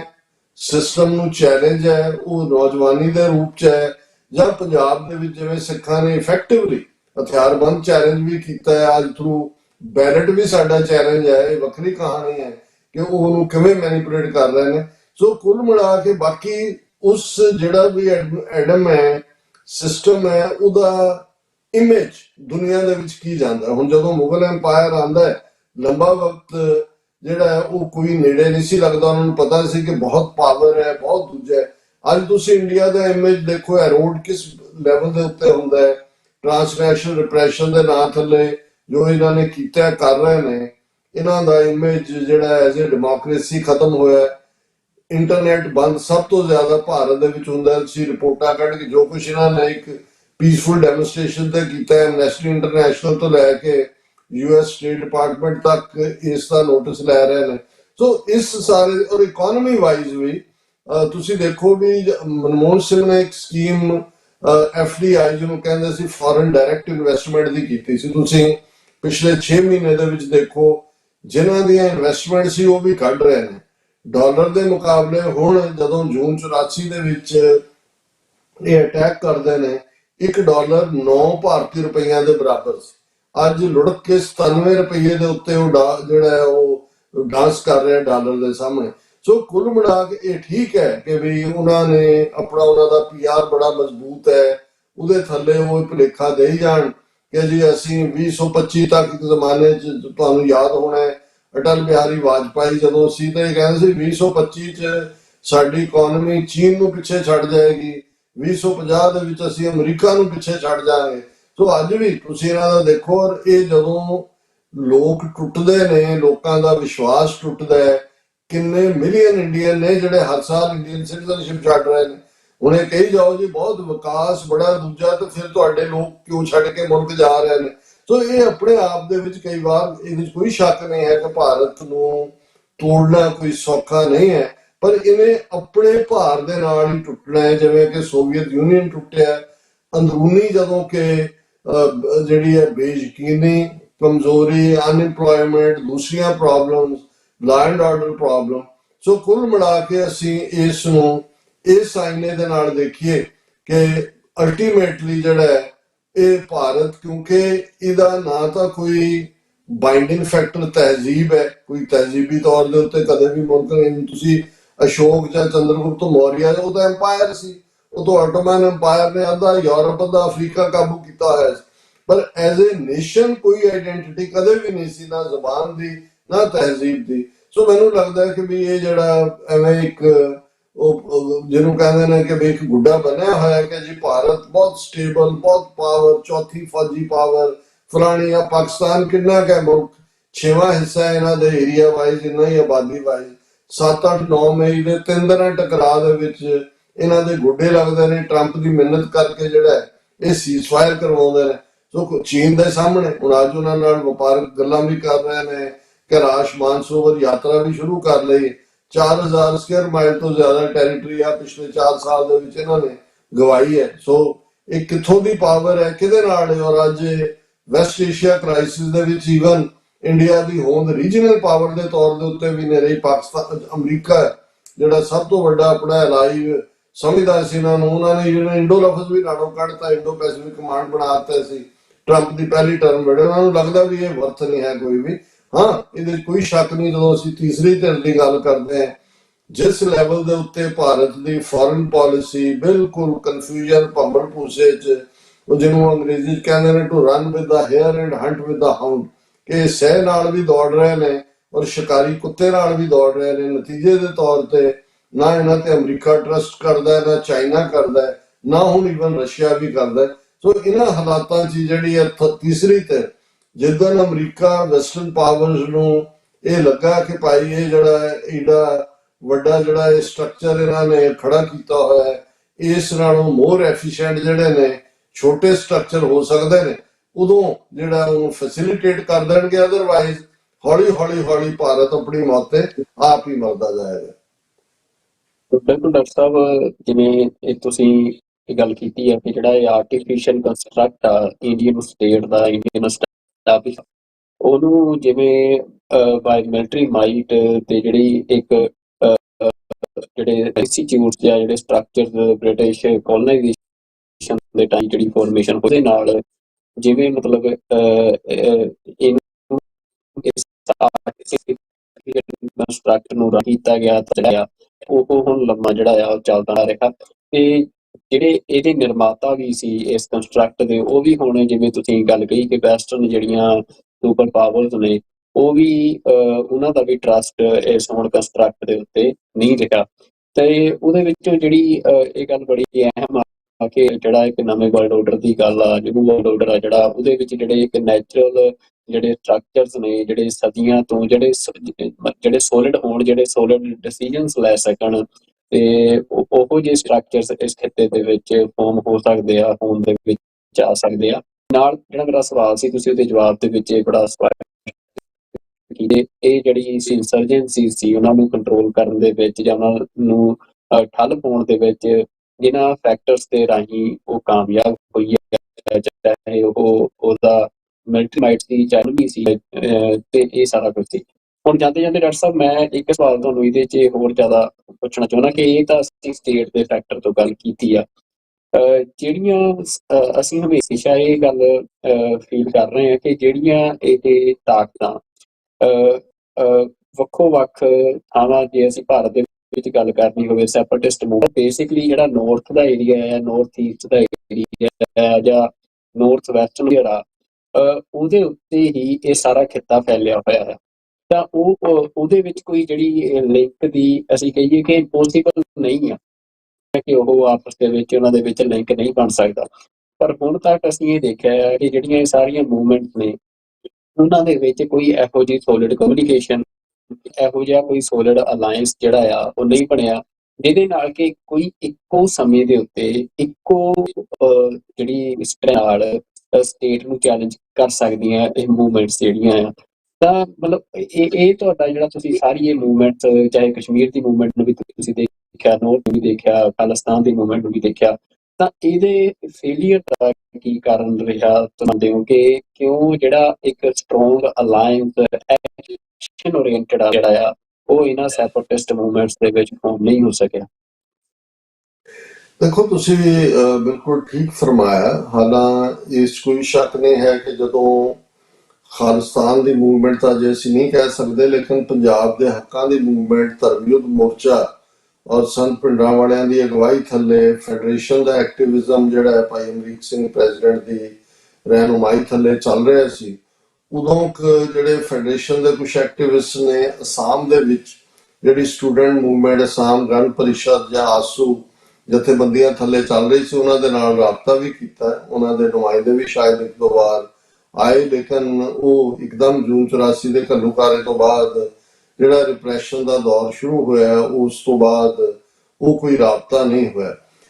ਨਾਗਿਆਂ ਦੀ ਜਿਹੜੀ ਸਟਰਗਲ ਹੈ, ਔਰ ਨਾਗਿਆਂ ਤੋਂ ਵੀ ਪਹਿਲਾਂ ਜੇ ਅਸੀਂ ਈਵਨ ਮਿਜ਼ੋਆਂ ਦੀ ਸਟਰਗਲ ਵੀ ਗੱਲ ਕਰੀਏ, ਉਹਨਾਂ ਦਾ ਲੀਡਰ ਲਾਲ ਡੈਂਗਾ ਜਿਹੜਾ ਕਿ ਇਨ ਐਗਜ਼ਾਈਲ ਸੀ ਯੂਕੇ ਦੇ ਵਿੱਚ 80s ਦੇ ਵਿੱਚ, 84 ਤੋਂ ਬਾਅਦ ਕੁਛ ਇਸ ਕਿਸਮ ਦੀਆਂ ਖਬਰਾਂ ਤੁਹਾਨੂੰ ਮੀਡੀਆ 'ਚ ਅੱਜ ਵੀ ਨਜ਼ਰ ਆ ਜਾਣਗੀਆਂ, ਜਿਹਦੇ 'ਚ ਇੱਕੋ ਪਲੇਟਫਾਰਮ ਤੋਂ ਡਾਕਟਰ ਜਗਜੀਤ ਸਿੰਘ ਚੌਹਾਨ ਜਿਹੜੇ ਕੌਂਸਲ ਆਫ ਖਾਲਿਸਤਾਨ ਦੇ ਮੁਖੀ ਸੀ, ਔਰ ਮਿਸਟਰ ਫੀਜ਼ੋ ਨਾਗਿਆਂ ਦਾ ਲੀਡਰ, ਜਾਂ ਲਾਲ ਡੈਂਗਾ, ਇਹ ਇਕੱਠੇ ਵੀ ਨਜ਼ਰ ਆਏ। ਫੀਜ਼ੋ ਤਾਂ ਕਾਫੀ ਲੰਬਾ ਵਕਤ ਜੀਏ, ਉਹ ਤਾਂ ਫਿਰ ਵਾਪਸ ਨਹੀਂ ਗਏ, ਉਹਨਾਂ ਦੀ ਡੈਥ ਤਾਂ ਉੱਥੇ ਹੀ ਹੋਈ। ਲਾਲ ਡੈਂਗਾ ਜਿਹੜਾ ਉਹ ਸ਼ਾਇਦ ਮੁਰਾਰਜੀ ਦੇਸਾਈ ਦੇ ਵੇਲੇ ਜਿਹੜੇ ਉਹ ਸਮਝੌਤਾ ਹੋਇਆ ਔਰ ਮਿਜ਼ੋਰਮ ਸੂਬਾ ਜਿਹੜਾ ਹੋਂਦ ਦੇ ਵਿੱਚ ਆਇਆ। ਲੇਕਿਨ ਕਿਉਂਕਿ ਕੋਈ ਕਾਮਨਨੈਸ, ਇੱਕ ਤਾਂ ਜੀਓਗ੍ਰਾਫਿਕਲੀ ਬਹੁਤ ਜ਼ਿਆਦਾ ਡਿਸਟੈਂਸ ਰਿਹਾ, ਸੈਕੰਡਲੀ ਆਈਡੀਓਲੋਜੀਕਲੀ ਉਹਨਾਂ ਨੂੰ ਜਦੋਂ ਉਸ ਵੇਲੇ ਸਪੋਰਟ ਕਰਨ ਵਾਲੀ ਨਾਗਿਆਂ ਜਾਂ ਮਿਜ਼ੋਆਂ ਦੀ ਮੂਵਮੈਂਟ ਨੂੰ ਮੋਸਟਲੀ ਬੈਪਟਿਸਟ ਚਰਚ ਸੀ ਅਮਰੀਕਾ ਦੇ ਵਿੱਚ, ਕਿਉਂਕਿ ਇਹ ਕ੍ਰਿਸਚੀਅਨ ਮੈਜੋਰਿਟੀ ਜ਼ੋਨ ਨੇ, ਕੋਈ ਸਿੱਖਾਂ ਦੇ ਨਾਲ ਕੋਈ ਜਾਂ ਪੰਜਾਬ ਦੇ ਹਵਾਲੇ ਨਾਲ ਉਹ ਕੋਈ ਤਾਲਮੇਲ ਨਹੀਂ ਸੀ। ਜੇ ਸਾਡਾ ਕੋਈ ਤਾਲਮੇਲ ਸੀ ਜਾਂ ਜਿਹੜਾ ਥੋੜਾ ਬਹੁਤ ਇਫੈਕਟਿਵ ਵੀ ਰਿਹਾ, ਉਹ ਕਸ਼ਮੀਰੀਆਂ ਦੇ ਨਾਲ ਸੀ। ਉਹਦਾ ਸ਼ਾਇਦ ਇੱਕ ਕਾਰਨ ਜੀਓਗ੍ਰਾਫਿਕਲ ਸਾਡੀ ਕਲੋਜ਼ਨੈਸ ਵੀ ਸੀ, ਔਰ ਦੂਸਰਾ ਕਿਉਂਕਿ ਆਲਰੇਡੀ ਇਹ ਇੱਕ ਭਖਦਾ ਮਸਲਾ ਹੋਣ ਕਰਕੇ UN ਦਾ ਹਿੱਸਾ ਵੀ ਸੀ। ਤੇ ਪਾਕਿਸਤਾਨ ਦੇ ਵਿੱਚ ਵੀ ਜਦੋਂ ਰਾਵੀ ਪਾਰ 84 ਤੋਂ ਬਾਅਦ ਜਿਹੜੇ ਰਾਬਤੇ ਹੋਏ ਉਹਨਾਂ ਦੇ ਵਿੱਚ, ਪਰ ਇਸ ਕਿਸਮ ਦਾ ਵੀ ਕੋਈ ਮੇਰੀਆਂ ਨਜ਼ਰਾਂ 'ਚ ਨਹੀਂ ਹੈ। ਹਾਲਾਂਕਿ ਇੰਡੀਅਨ ਸਿਸਟਮ ਨੇ, ਕਿਉਂਕਿ ਇਸਲਾਮ ਨੂੰ ਜਾਂ ਇਸਲਾਮਿਕ ਟੈਰਰਿਜ਼ਮ ਜਾਂ ਰੈਡੀਕਲ ਟੈਰਰਿਜ਼ਮ ਦੇ ਥੱਲੇ ਸਿੱਖਾਂ ਨੂੰ ਨਾਲ ਜੋੜ ਕੇ ਬਦਨਾਮ ਕਰਨਾ ਸੌਖਾ ਸੀ, ਇਹ ਸੰਬੰਧ ਜੋੜਦੇ ਰਹੇ। ਲਸ਼ਕਰ ਤੋਇਬਾ ਨਾਲ ਕਿਸੇ ਖਾਲਿਸਤਾਨੀ ਫੋਰਸ ਦਾ ਨਾਮ ਲਿਖ ਦਿਓ, ਕੋਈ ਹੋਰ ਲਿਖ ਦਿਓ, ਪਰ ਮੈਨੂੰ ਨਹੀਂ ਲੱਗਦਾ ਕਿ ਈਵਨ ਜਿਹੜਾ ਮਿਲੀਟੈਂਸੀ ਦੇ ਦੌਰ ਦੇ ਵਿੱਚ ਵੀ ਕੋਈ ਇਸ ਕਿਸਮ ਦੀ ਹਮਦਰਦੀ ਰਹੀ ਹੈ। ਕਸ਼ਮੀਰੀ ਸਮਝਦੇ ਸੀ ਵੀ ਸਿੱਖਾਂ ਦੇ ਨਾਲ ਕੀ ਹੋ ਰਿਹਾ। ਪਿਛਲੇ ਦਿਨਾਂ 'ਚ ਫਾਰੂਕ ਅਬਦੁੱਲਾ ਦਾ ਇੱਕ ਇੰਟਰਵਿਊ ਪੰਜਾਬੀ ਪੱਤਰਕਾਰ ਦੇ ਨਾਲ ਹੈ, ਔਰ ਤੁਸੀਂ ਹਾਲਾਂ ਪੰਜਾਬੀ ਬੋਲਣ ਦੀ ਕੋਸ਼ਿਸ਼ ਹੀ ਕਰ ਰਿਹਾ। ਹਾਲਾਂ ਇਹ ਸਾਰਾ ਸ਼ੇਖ ਅਬਦੁੱਲਾ ਟੱਬਰ ਵੀ ਕੋਈ ਟਰਸਟਵਰਦੀ ਨਹੀਂ ਹੈ, ਔਰ ਮੈਂ ਸਮਝਦਾ ਸੀ ਵੀ ਉਹ ਸਾਰੇ ਇੰਟਰਵਿਊ 'ਚ ਫਾਰੂਕ ਅਬਦੁੱਲਾ ਨੂੰ ਇਹ ਸਵਾਲ ਪੁੱਛਿਆ ਜਾਏਗਾ ਕਿ ਵੀ ਜਦੋਂ ਚਿੱਠੀ ਸਿੰਘਪੁਰਾ 20 ਮਾਰਚ 2000 ਨੂੰ 35 ਸਿੱਖ ਮਾਰੇ, ਉਦੋਂ ਦਾ ਚੀਫ ਮਿਨਿਸਟਰ ਫਾਰੂਕ ਅਬਦੁੱਲਾ ਕਿ ਵੀ ਉਦੋਂ ਉੱਥੇ ਕੀ ਹੋਇਆ। ਔਰ ਇਹਦੇ ਬਾਵਜੂਦ ਅੰਡਰ ਕਰੰਟ ਜਿਹੜਾ ਹੈ ਆਮ ਕਸ਼ਮੀਰੀ ਲੋਕਾਂ ਦੇ ਵਿੱਚ, ਕਿਉਂਕਿ ਸਿੱਖਾਂ ਦੀ ਗੁੱਡਵਿਲ ਵੀ, ਜਿਵੇਂ 5 ਅਗਸਤ 2019 ਨੂੰ ਜਦੋਂ ਕਸ਼ਮੀਰ ਦਾ ਰੁਤਬਾ ਖਤਮ ਕੀਤਾ, ਜਾਂ ਉਸ ਤੋਂ ਪਹਿਲਾਂ ਦੂਸਰੀਆਂ ਘਟਨਾਵਾਂ ਦੇ ਮੱਦੇਨਜ਼ਰ ਜਦੋਂ ਕਸ਼ਮੀਰੀ ਬੱਚੀਆਂ ਯੂਨੀਵਰਸਿਟੀ 'ਚ ਪੜ੍ਹਨ ਵਾਲੀਆਂ ਜਾਂ ਦੂਜੀਆਂ, ਉਹਨਾਂ ਨੂੰ ਹਿੰਦੂ ਤੋਂ ਵੀ ਹਰਾਸ ਕਰਦੇ ਸੀ, ਸਿੱਖ ਗਏ, ਪਹੁੰਚੇ, ਉਹਨਾਂ ਨੂੰ ਸੁਰੱਖਿਅਤ ਕੀਤਾ, ਉਹਨਾਂ ਦੇ ਘਰਾਂ ਤੱਕ ਪਹੁੰਚਾਇਆ, ਜਾਂ ਇਸੇ ਹਵਾਲੇ ਨਾਲ ਹੀ ਜਿਹੜਾ, ਕਿਉਂਕਿ ਕਸ਼ਮੀਰ ਦੇ ਨਾਲ ਸਾਡੀ ਇਤਿਹਾਸਕ ਸਾਂਝ ਹੈ। ਗੁਰੂ ਨਾਨਕ ਪਾਤਸ਼ਾਹ ਕਸ਼ਮੀਰ ਵਾਦੀ 'ਚ ਗਏ, ਕਸ਼ਮੀਰ ਦੇ ਵਿੱਚ 3-4 ਲੱਖ ਸਿੱਖ ਵਸਦੇ ਨੇ, ਇਤਿਹਾਸਕ ਗੁਰਦੁਆਰੇ 6ਵੇਂ ਪਾਤਸ਼ਾਹ 7ਵੇਂ ਪਾਤਸ਼ਾਹ, ਔਰ ਸਿੱਖ ਰਾਜ ਦਾ ਵੀ ਹਿੱਸਾ ਹੈ ਕਸ਼ਮੀਰ। ਲੇਕਿਨ ਈਵਨ ਪੋਲੀਟੀਕਲੀ ਵੀ, ਹਾਲਾਂਕਿ ਇਹਦੇ ਕੋਈ ਸ਼ੱਕ ਨਹੀਂ ਹੈ ਕਿ ਦਲ ਖਾਲਸਾ ਜਥੇਬੰਦੀ ਵੱਲੋਂ ਜਦੋਂ ਵੀ ਕੋਈ ਸਾਂਝੇ ਸਮਾਗਮ ਕੀਤੇ ਗਏ, ਉਹਨਾਂ ਨੇ ਇਸ ਗੱਲ ਨੂੰ ਯਕੀਨੀ ਬਣਾਇਆ ਕਿ ਭਾਈ ਉਹਨਾਂ ਦੀ ਜਿਹੜੀ ਵੱਡੀ ਪੀਸਫੁਲ ਤਹਿਰੀਕ ਦੇ ਵੱਡੇ ਆਗੂ ਰਹੇ ਨੇ, ਉਹਨਾਂ ਨੂੰ ਉਹਨਾਂ ਦੀ ਮੌਜੂਦਗੀ ਵੀ ਰਹੇ, ਜਾਂ ਉਹਨਾਂ ਨੂੰ ਵੀਡੀਓ ਕਾਨਫਰੰਸ ਰਾਹੀਂ, ਜਿਵੇਂ ਹੁਰੀਅਤ ਕਾਨਫਰੰਸ ਦੇ ਵੱਡੇ ਬਾਨੀ, ਉਹ ਸ਼ਮੂਲੀਅਤ ਕਰਦੇ ਰਹੇ। ਇਸ ਲੈਵਲ ਦੇ ਉੱਤੇ ਜਿਹੜੀ ਅੰਡਰਸਟੈਂਡਿੰਗ ਰਹੀ ਹੈ। ਬਾਕੀ ਮੈਨੂੰ ਇਹ ਵੀ ਲੱਗਦਾ ਹੈ ਕਿ ਵੀ ਅਲਟੀਮੇਟਲੀ ਜਿਸ ਲੈਵਲ ਦੇ ਉੱਤੇ, ਔਰ ਇਹੀ ਕਾਰਨ ਈਵਨ ਦਲਿਤ ਆਰਗੇਨਾਈਜੇਸ਼ਨ ਦੇ ਨਾਲ ਵੀ ਅਸੀਂ ਕੋਸ਼ਿਸ਼ ਕਰਦੇ ਰਹੇ ਹਾਂ, ਇੱਥੇ ਵੀ ਅਮਰੀਕਾ 'ਚ ਹੁੰਦੇ ਆ, ਕਿ ਭਾਈ ਜੋ ਕੁਝ ਚੱਲ ਰਿਹਾ ਉਹਨਾਂ ਦੇ ਉੱਤੇ ਵੀ, ਜਿੰਨੇ ਇਹਦੇ ਬਾਵਜੂਦ ਕਿ ਕਨਸਟੀਟਿਊਸ਼ਨ ਦੇ ਵਿੱਚ ਰਿਜ਼ਰਵੇਸ਼ਨ ਹੈ, ਦੂਸਰਾ ਧੱਕਾ ਹੋ ਰਿਹਾ, ਪਰ ਪ੍ਰੋਬਲਮ ਇਹਨਾਂ ਦੇ ਨਾਲ ਵੀ ਇਹ ਹੁੰਦੀ ਹੈ, ਜਾਂ ਈਵਨ ਇੰਡੀਅਨ ਕ੍ਰਿਸਚੀਅਨਸ ਦੇ ਨਾਲ ਵੀ, ਕਿਉਂਕਿ ਅਸੀਂ ਕੈਪੀਟਲ ਹਿੱਲ ਦੇ ਉੱਤੇ 2 ਇਸ ਕਿਸਮ ਦੀਆਂ ਗੈਦਰਿੰਗਸ ਦੇ ਵਿੱਚ ਕੋਸ਼ਿਸ਼ ਕੀਤੀ, ਉਹਨਾਂ ਦਾ ਨੁਮਾਇੰਦੇ ਨਾਲ ਹੁੰਦੇ ਨੇ। ਹਾਲਾਂ ਜੋ ਕ੍ਰਿਸਚੀਅਨ ਨਾਲ ਹੋ ਰਿਹਾ, ਉੜੀਸਾ ਜਦੋਂ ਹੋਇਆ ਉਹਨਾਂ ਦਾ, ਔਰ ਇਸ ਤੋਂ ਪਹਿਲਾਂ ਆਸਟ੍ਰੇਲੀਆ ਦੇ ਵਿੱਚ ਡਾਕਟਰ ਗ੍ਰੈਮ ਉਹਦੇ ਬੱਚਿਆਂ ਨੂੰ ਚਾੜਿਆ। ਪਰ ਪ੍ਰੋਬਲਮ ਇਹ ਹੁੰਦੀ ਹੈ ਵੀ ਉਹ ਇੰਡੀਆ ਦੇ ਨਾਲ ਉਨੇ ਹੱਦ ਤੱਕ ਹੀ ਡਿਸਕ੍ਰਿਮੀਨੇਸ਼ਨ ਨਾ ਹੋਏ ਰਹਿਣਾ ਚਾਹੁੰਦੇ ਨੇ। ਜਦੋਂ ਫਰੀडम ਜਾਂ ਇੰਡੀਪੈਂਡੈਂਸ ਜਾਂ ਸਿੱਖਾਂ ਦੇ ਆਪਣੇ ਏਜੰਡੇ ਦੀ ਗੱਲ ਆਉਂਦੀ ਹੈ, ਫਿਰ ਈਸਾਈ ਵੀ ਦੌੜ ਜਾਂਦੇ ਨੇ, ਦਲਿਤ ਜਥੇਬੰਦੀਆਂ ਵੀ ਦੌੜ ਜਾਂਦੀਆਂ ਨੇ, ਔਰ ਵੈਸੇ ਵੀ ਕਿਉਂਕਿ ਜੇ ਤਾਂ ਨਾਗਾ ਜਾਂ ਮੀਜ਼ੋ ਜਾਂ ਉਹਨਾਂ ਦਾ ਡਾਇਸਪੋਰਾ ਹੋਏ, ਬਹੁਤ ਵਾਰੀ ਕਮਿਊਨੀਕੇਸ਼ਨ ਉਹਦੇ ਰਾਹੀਂ ਹੁੰਦੀ ਹੈ, ਤੇ ਨਾਗਿਆਂ ਦਾ ਤਾਂ ਇੱਥੇ ਕੁਝ ਵੀ ਨਹੀਂ ਹੈ। ਇਹਨਾਂ ਦੀ ਲੌਬੀ ਬਹੁਤ ਵਾਰੀ ਬੈਪਟਿਸਟ ਚਰਚ ਵਾਲੇ ਹੀ ਕਰਦੇ ਰਹੇ ਨੇ, ਕਸ਼ਮੀਰੀਆਂ ਦੀ ਕਿਉਂਕਿ ਪ੍ਰੈਜ਼ੈਂਸ ਹੈ, ਉਹਨਾਂ ਦੇ ਨਾਲ ਅਸੀਂ ਕੋਆਰਡੀਨੇਟ ਕਰਦੇ ਹਾਂ। ਇਹ ਇੱਕ ਵੱਡਾ ਕਾਰਨ ਹੈ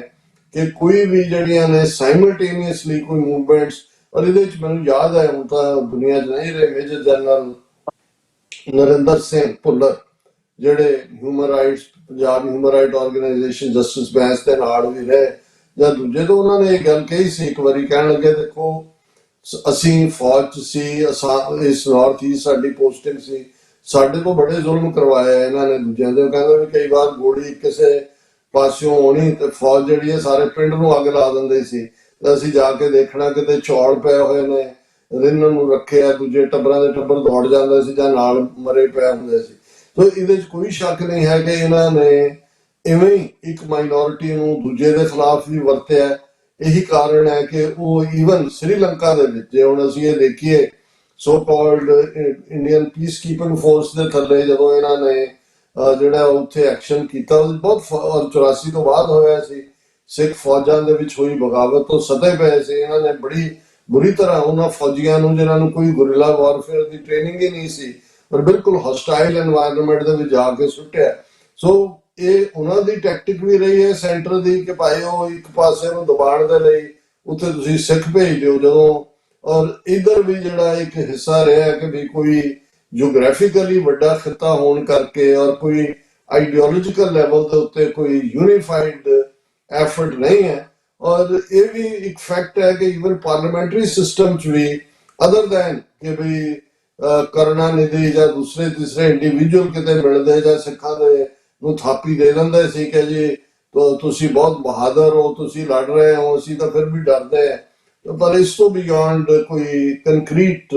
ਅਲਾਈਅੰਸ ਮੇਰਾ ਖਿਆਲ ਹੈ ਨਾ ਪਹਿਲਾਂ ਸੰਭਵ ਸੀ, ਤੇ ਹੁਣ ਵੀ ਸਾਡੀ ਲੜਾਈ ਸਾਨੂੰ ਖੁਦ ਨੂੰ ਹੀ ਲੜਨੀ ਪੈਣੀ ਹੈ। ਬਿਲਕੁਲ ਡਾਕਟਰ ਸਾਹਿਬ, ਤੁਸੀਂ ਬੜਾ ਇਹ ਜਿਹੜਾ ਇੱਕ ਰਿਐਲਿਟੀ ਗਰਾਊਂਡ ਸਿਚੁਏਸ਼ਨ ਤੁਸੀਂ ਦੱਸੀ ਆ, ਤੇ ਜਿਹਦੇ ਲਈ ਮੈਂ, ਤੁਸੀਂ ਆਪਣੀ ਗੱਲਬਾਤ 'ਚ ਕਿਹਾ ਕਿ ਜਿਹੜੇ ਨੇਪਾਲ ਦਾ ਡੈਲੀਗੇਸ਼ਨ ਸੀ ਉਹ ਜਿਵੇਂ ਲਾਹੌਰ ਜਦੋਂ ਸਿੱਖਾਂ ਦੇ ਬਸੰਤ ਪੰਚਮੀ ਦੇ ਤਿਉਹਾਰ ਹੁੰਦੇ ਤੇ ਉੱਥੇ ਆਉਂਦਾ, ਤਾਂ ਸਿੱਖ ਜਦੋਂ ਅੱਜ ਆਪਣੀ ਸੈਪਰੇਟ ਸਟੇਟ ਦੇ ਲਈ ਸਟਰਗਲ ਕਰ ਰਹੇ ਆ, ਜਿਹੜਾ ਹਿੱਸਾ ਸਿੱਖਾਂ ਦਾ ਇਹ ਸਟਰਗਲ ਕਰ ਰਿਹਾ ਆ, ਤਾਂ ਉਹਦੇ ਲਈ ਜ਼ਰੂਰੀ ਆ ਕਿ ਉਹ ਸਟੇਟ ਬਣਨ ਤੋਂ ਬਾਅਦ ਹੀ ਸਟੇਟ ਵਾਂਗ ਨਾ ਵਿਚਰਨ। ਉਹ ਸਟੇਟ ਬਣਨ ਤੋਂ ਪਹਿਲਾਂ ਨੂੰ ਇੱਕ, ਭਾਵੇਂ ਤੁਹਾਡੀ ਸਟੇਟ ਇੱਕ ਓਕੂਪੇਸ਼ਨ 'ਚ ਆ, ਅਧੀਨਗੀ 'ਚ ਆ, ਪਰ ਤੁਸੀਂ ਤਾਂ ਹੀ ਕਾਮਯਾਬ ਹੋ ਸਕਦੇ ਹੋ ਜੇ ਤੁਸੀਂ ਪਹਿਲਾਂ ਹੀ ਜਿਹੜਾ ਤੁਹਾਡਾ ਬਿਹੇਵੀਅਰ ਐਕਟਿਵਿਜ਼ਮ ਆ ਉਹ ਲਾਈਕ ਅ ਸਟੇਟ ਹੋਵੇ। ਤਾਂ ਉਹਦੇ ਲਈ ਇਹ ਜਿਹੜੇ ਚੈਲੰਜਸ ਨੇ ਉਹ ਸਿੱਖਾਂ ਨੂੰ ਐਡਰੈਸ ਕਰਨੇ ਪੈਣਗੇ ਤੇ ਨਵੇਂ ਕਰਨੇ ਪੈਣਗੇ। ਜਿਹੜੀਆਂ ਧਿਰਾਂ, ਜਿਹੜੀਆਂ ਕੌਮਾਂ, ਉਹਨਾਂ ਦੇ ਵਿੱਚ ਚਾਹੇ ਇੱਕ ਤੁਸੀਂ ਜਨਰਲ ਜਿਹੜੇ ਨਰਿੰਦਰਪਾਲ ਸਿੰਘ ਹੋਰਾਂ ਦੀ ਉਦਾਹਰਨ ਦਿੱਤੀ ਆ, ਉਹ ਇੱਕ ਬਹੁਤ ਵੱਡਾ ਇੱਕ ਫੈਕਟਰ ਮੈਂ ਸਮਝਦਾ ਕਿ ਜਦੋਂ ਕਿਸੇ ਵੀ ਇਸ ਤਰ੍ਹਾਂ ਦੇ ਮਾਹੌਲ ਦੇ ਵਿੱਚ ਜਿੱਥੇ ਕਿਸੇ ਤੇ ਜੈਨੋਸਾਈਡ ਹੁੰਦਾ ਹੈ ਜਾਂ ਇਸ ਰੂਪ ਦੇ ਵਿੱਚ ਕਿਸੇ ਕਮਿਊਨਿਟੀ ਦੇ ਉੱਤੇ ਅਟੈਕ ਕਰਦੀਆਂ ਨੇ, ਤਾਂ ਜਿਹੜੇ ਉਹਨਾਂ ਦੇ ਚਿਹਰੇ ਉਸ ਜਨਰੇਸ਼ਨ ਦੇ ਤੱਕ ਸਾਈਕੋਲੋਜੀਕਲ ਇਫੈਕਟ ਲੈ ਕੇ ਜਾਂਦੇ ਆ ਕਿ ਕਿਹੜੇ ਲੋਕਾਂ ਨੂੰ ਉਸ ਸਮੇਂ ਆ ਸੀ। ਜਿਹੜਾ ਸਿੱਖ ਜਿਹੜੇ ਫੌਜੀ ਨੇ, ਜਿਹੜੇ ਭਾਰਤ ਦੇ ਹੁਕਮਾਂ ਦੇ ਉੱਤੇ ਭਾਵੇਂ ਐਕਟ ਕਰਦੇ ਆ, ਤਾਂ ਇਹ ਅੱਜ ਸਿੱਖ ਕੌਮ ਨੂੰ ਇਹ ਸਮਝਣ ਲਈ ਇੱਕ ਬੜਾ ਜ਼ਰੂਰੀ ਆ। ਇਸ ਗੱਲ ਜੋੜਦਾ ਕਿ ਜਦੋਂ ਅੱਜ ਸਾਡੇ ਅਕਾਲ ਤਖ਼ਤ ਸਾਹਿਬ ਦੇ ਜਥੇਦਾਰ ਹੋਣ ਜਾਂ ਸਾਡੇ ਹੋਰ ਜਿਹੜੇ ਇਹੋ ਜਿਹੇ ਅਹੁਦੇਦਾਰ ਨੇ, ਜਦੋਂ ਉਹ ਇਸ ਗੱਲ ਦੇ ਉੱਤੇ ਜ਼ੋਰ ਲਾਉਂਦੇ ਆ ਕਿ ਸਿੱਖ ਨੌਜਵਾਨਾਂ ਨੂੰ ਤਿਆਰ ਕਰੋ, ਭਾਰਤ ਦੇ ਵਿੱਚ IPS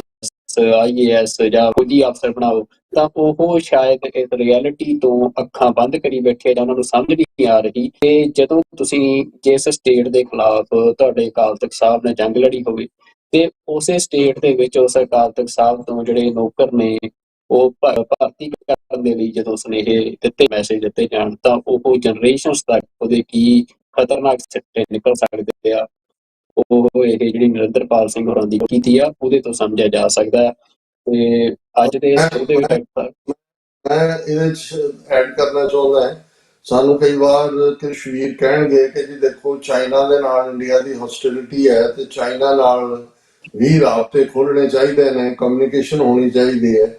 ਤੇ ਮੇਰਾ ਇਹ ਸੀ ਕਿ ਦੇਖੋ ਇੱਕ ਤਾਂ ਉਹਨਾਂ ਨੇ ਕਦੇ ਕੋਈ ਬਹੁਤੀ ਦਿਲਚਸਪੀ ਵੀ ਨਹੀਂ ਦਿਖਾਈ, ਕਿਉਂਕਿ ਉਹ ਅਜੇ ਤੱਕ ਜਿਹੜੀ ਚਾਈਨਾ ਦਾ ਕੁੱਲ ਮਿਲਾ ਕੇ ਤੁਸੀਂ ਦੇਖੋਗੇ ਕਿ ਉਹ ਆਊਟਸਾਈਡ ਮਾਮਲੇ ਬਹੁਤ ਘੱਟ ਇੰਟਰਫੇਅਰ ਕਰਦੇ ਨੇ ਆਪਣੇ ਵਿਦਨ ਨੇ। ਸੈਕੰਡਰੀ ਮੈਂ ਕਿਹਾ ਜੀ ਕੋਈ ਹਿਸਟੋਰੀਕਲ ਗੁਰਦੁਆਰਾ ਨਹੀਂ ਹੈ ਚਾਈਨਾ 'ਚ, ਹਾਲਾਂਕਿ ਗੁਰੂ ਨਾਨਕ ਪਾਤਸ਼ਾਹ ਗਏ ਨੇ but ਸਮਹਾਉ over A period of time ਕੁਛ ਨਹੀਂ। ਥਰਡਲੀ ਮੈਂ ਕਿਹਾ ਵੀ ਅਸੀਂ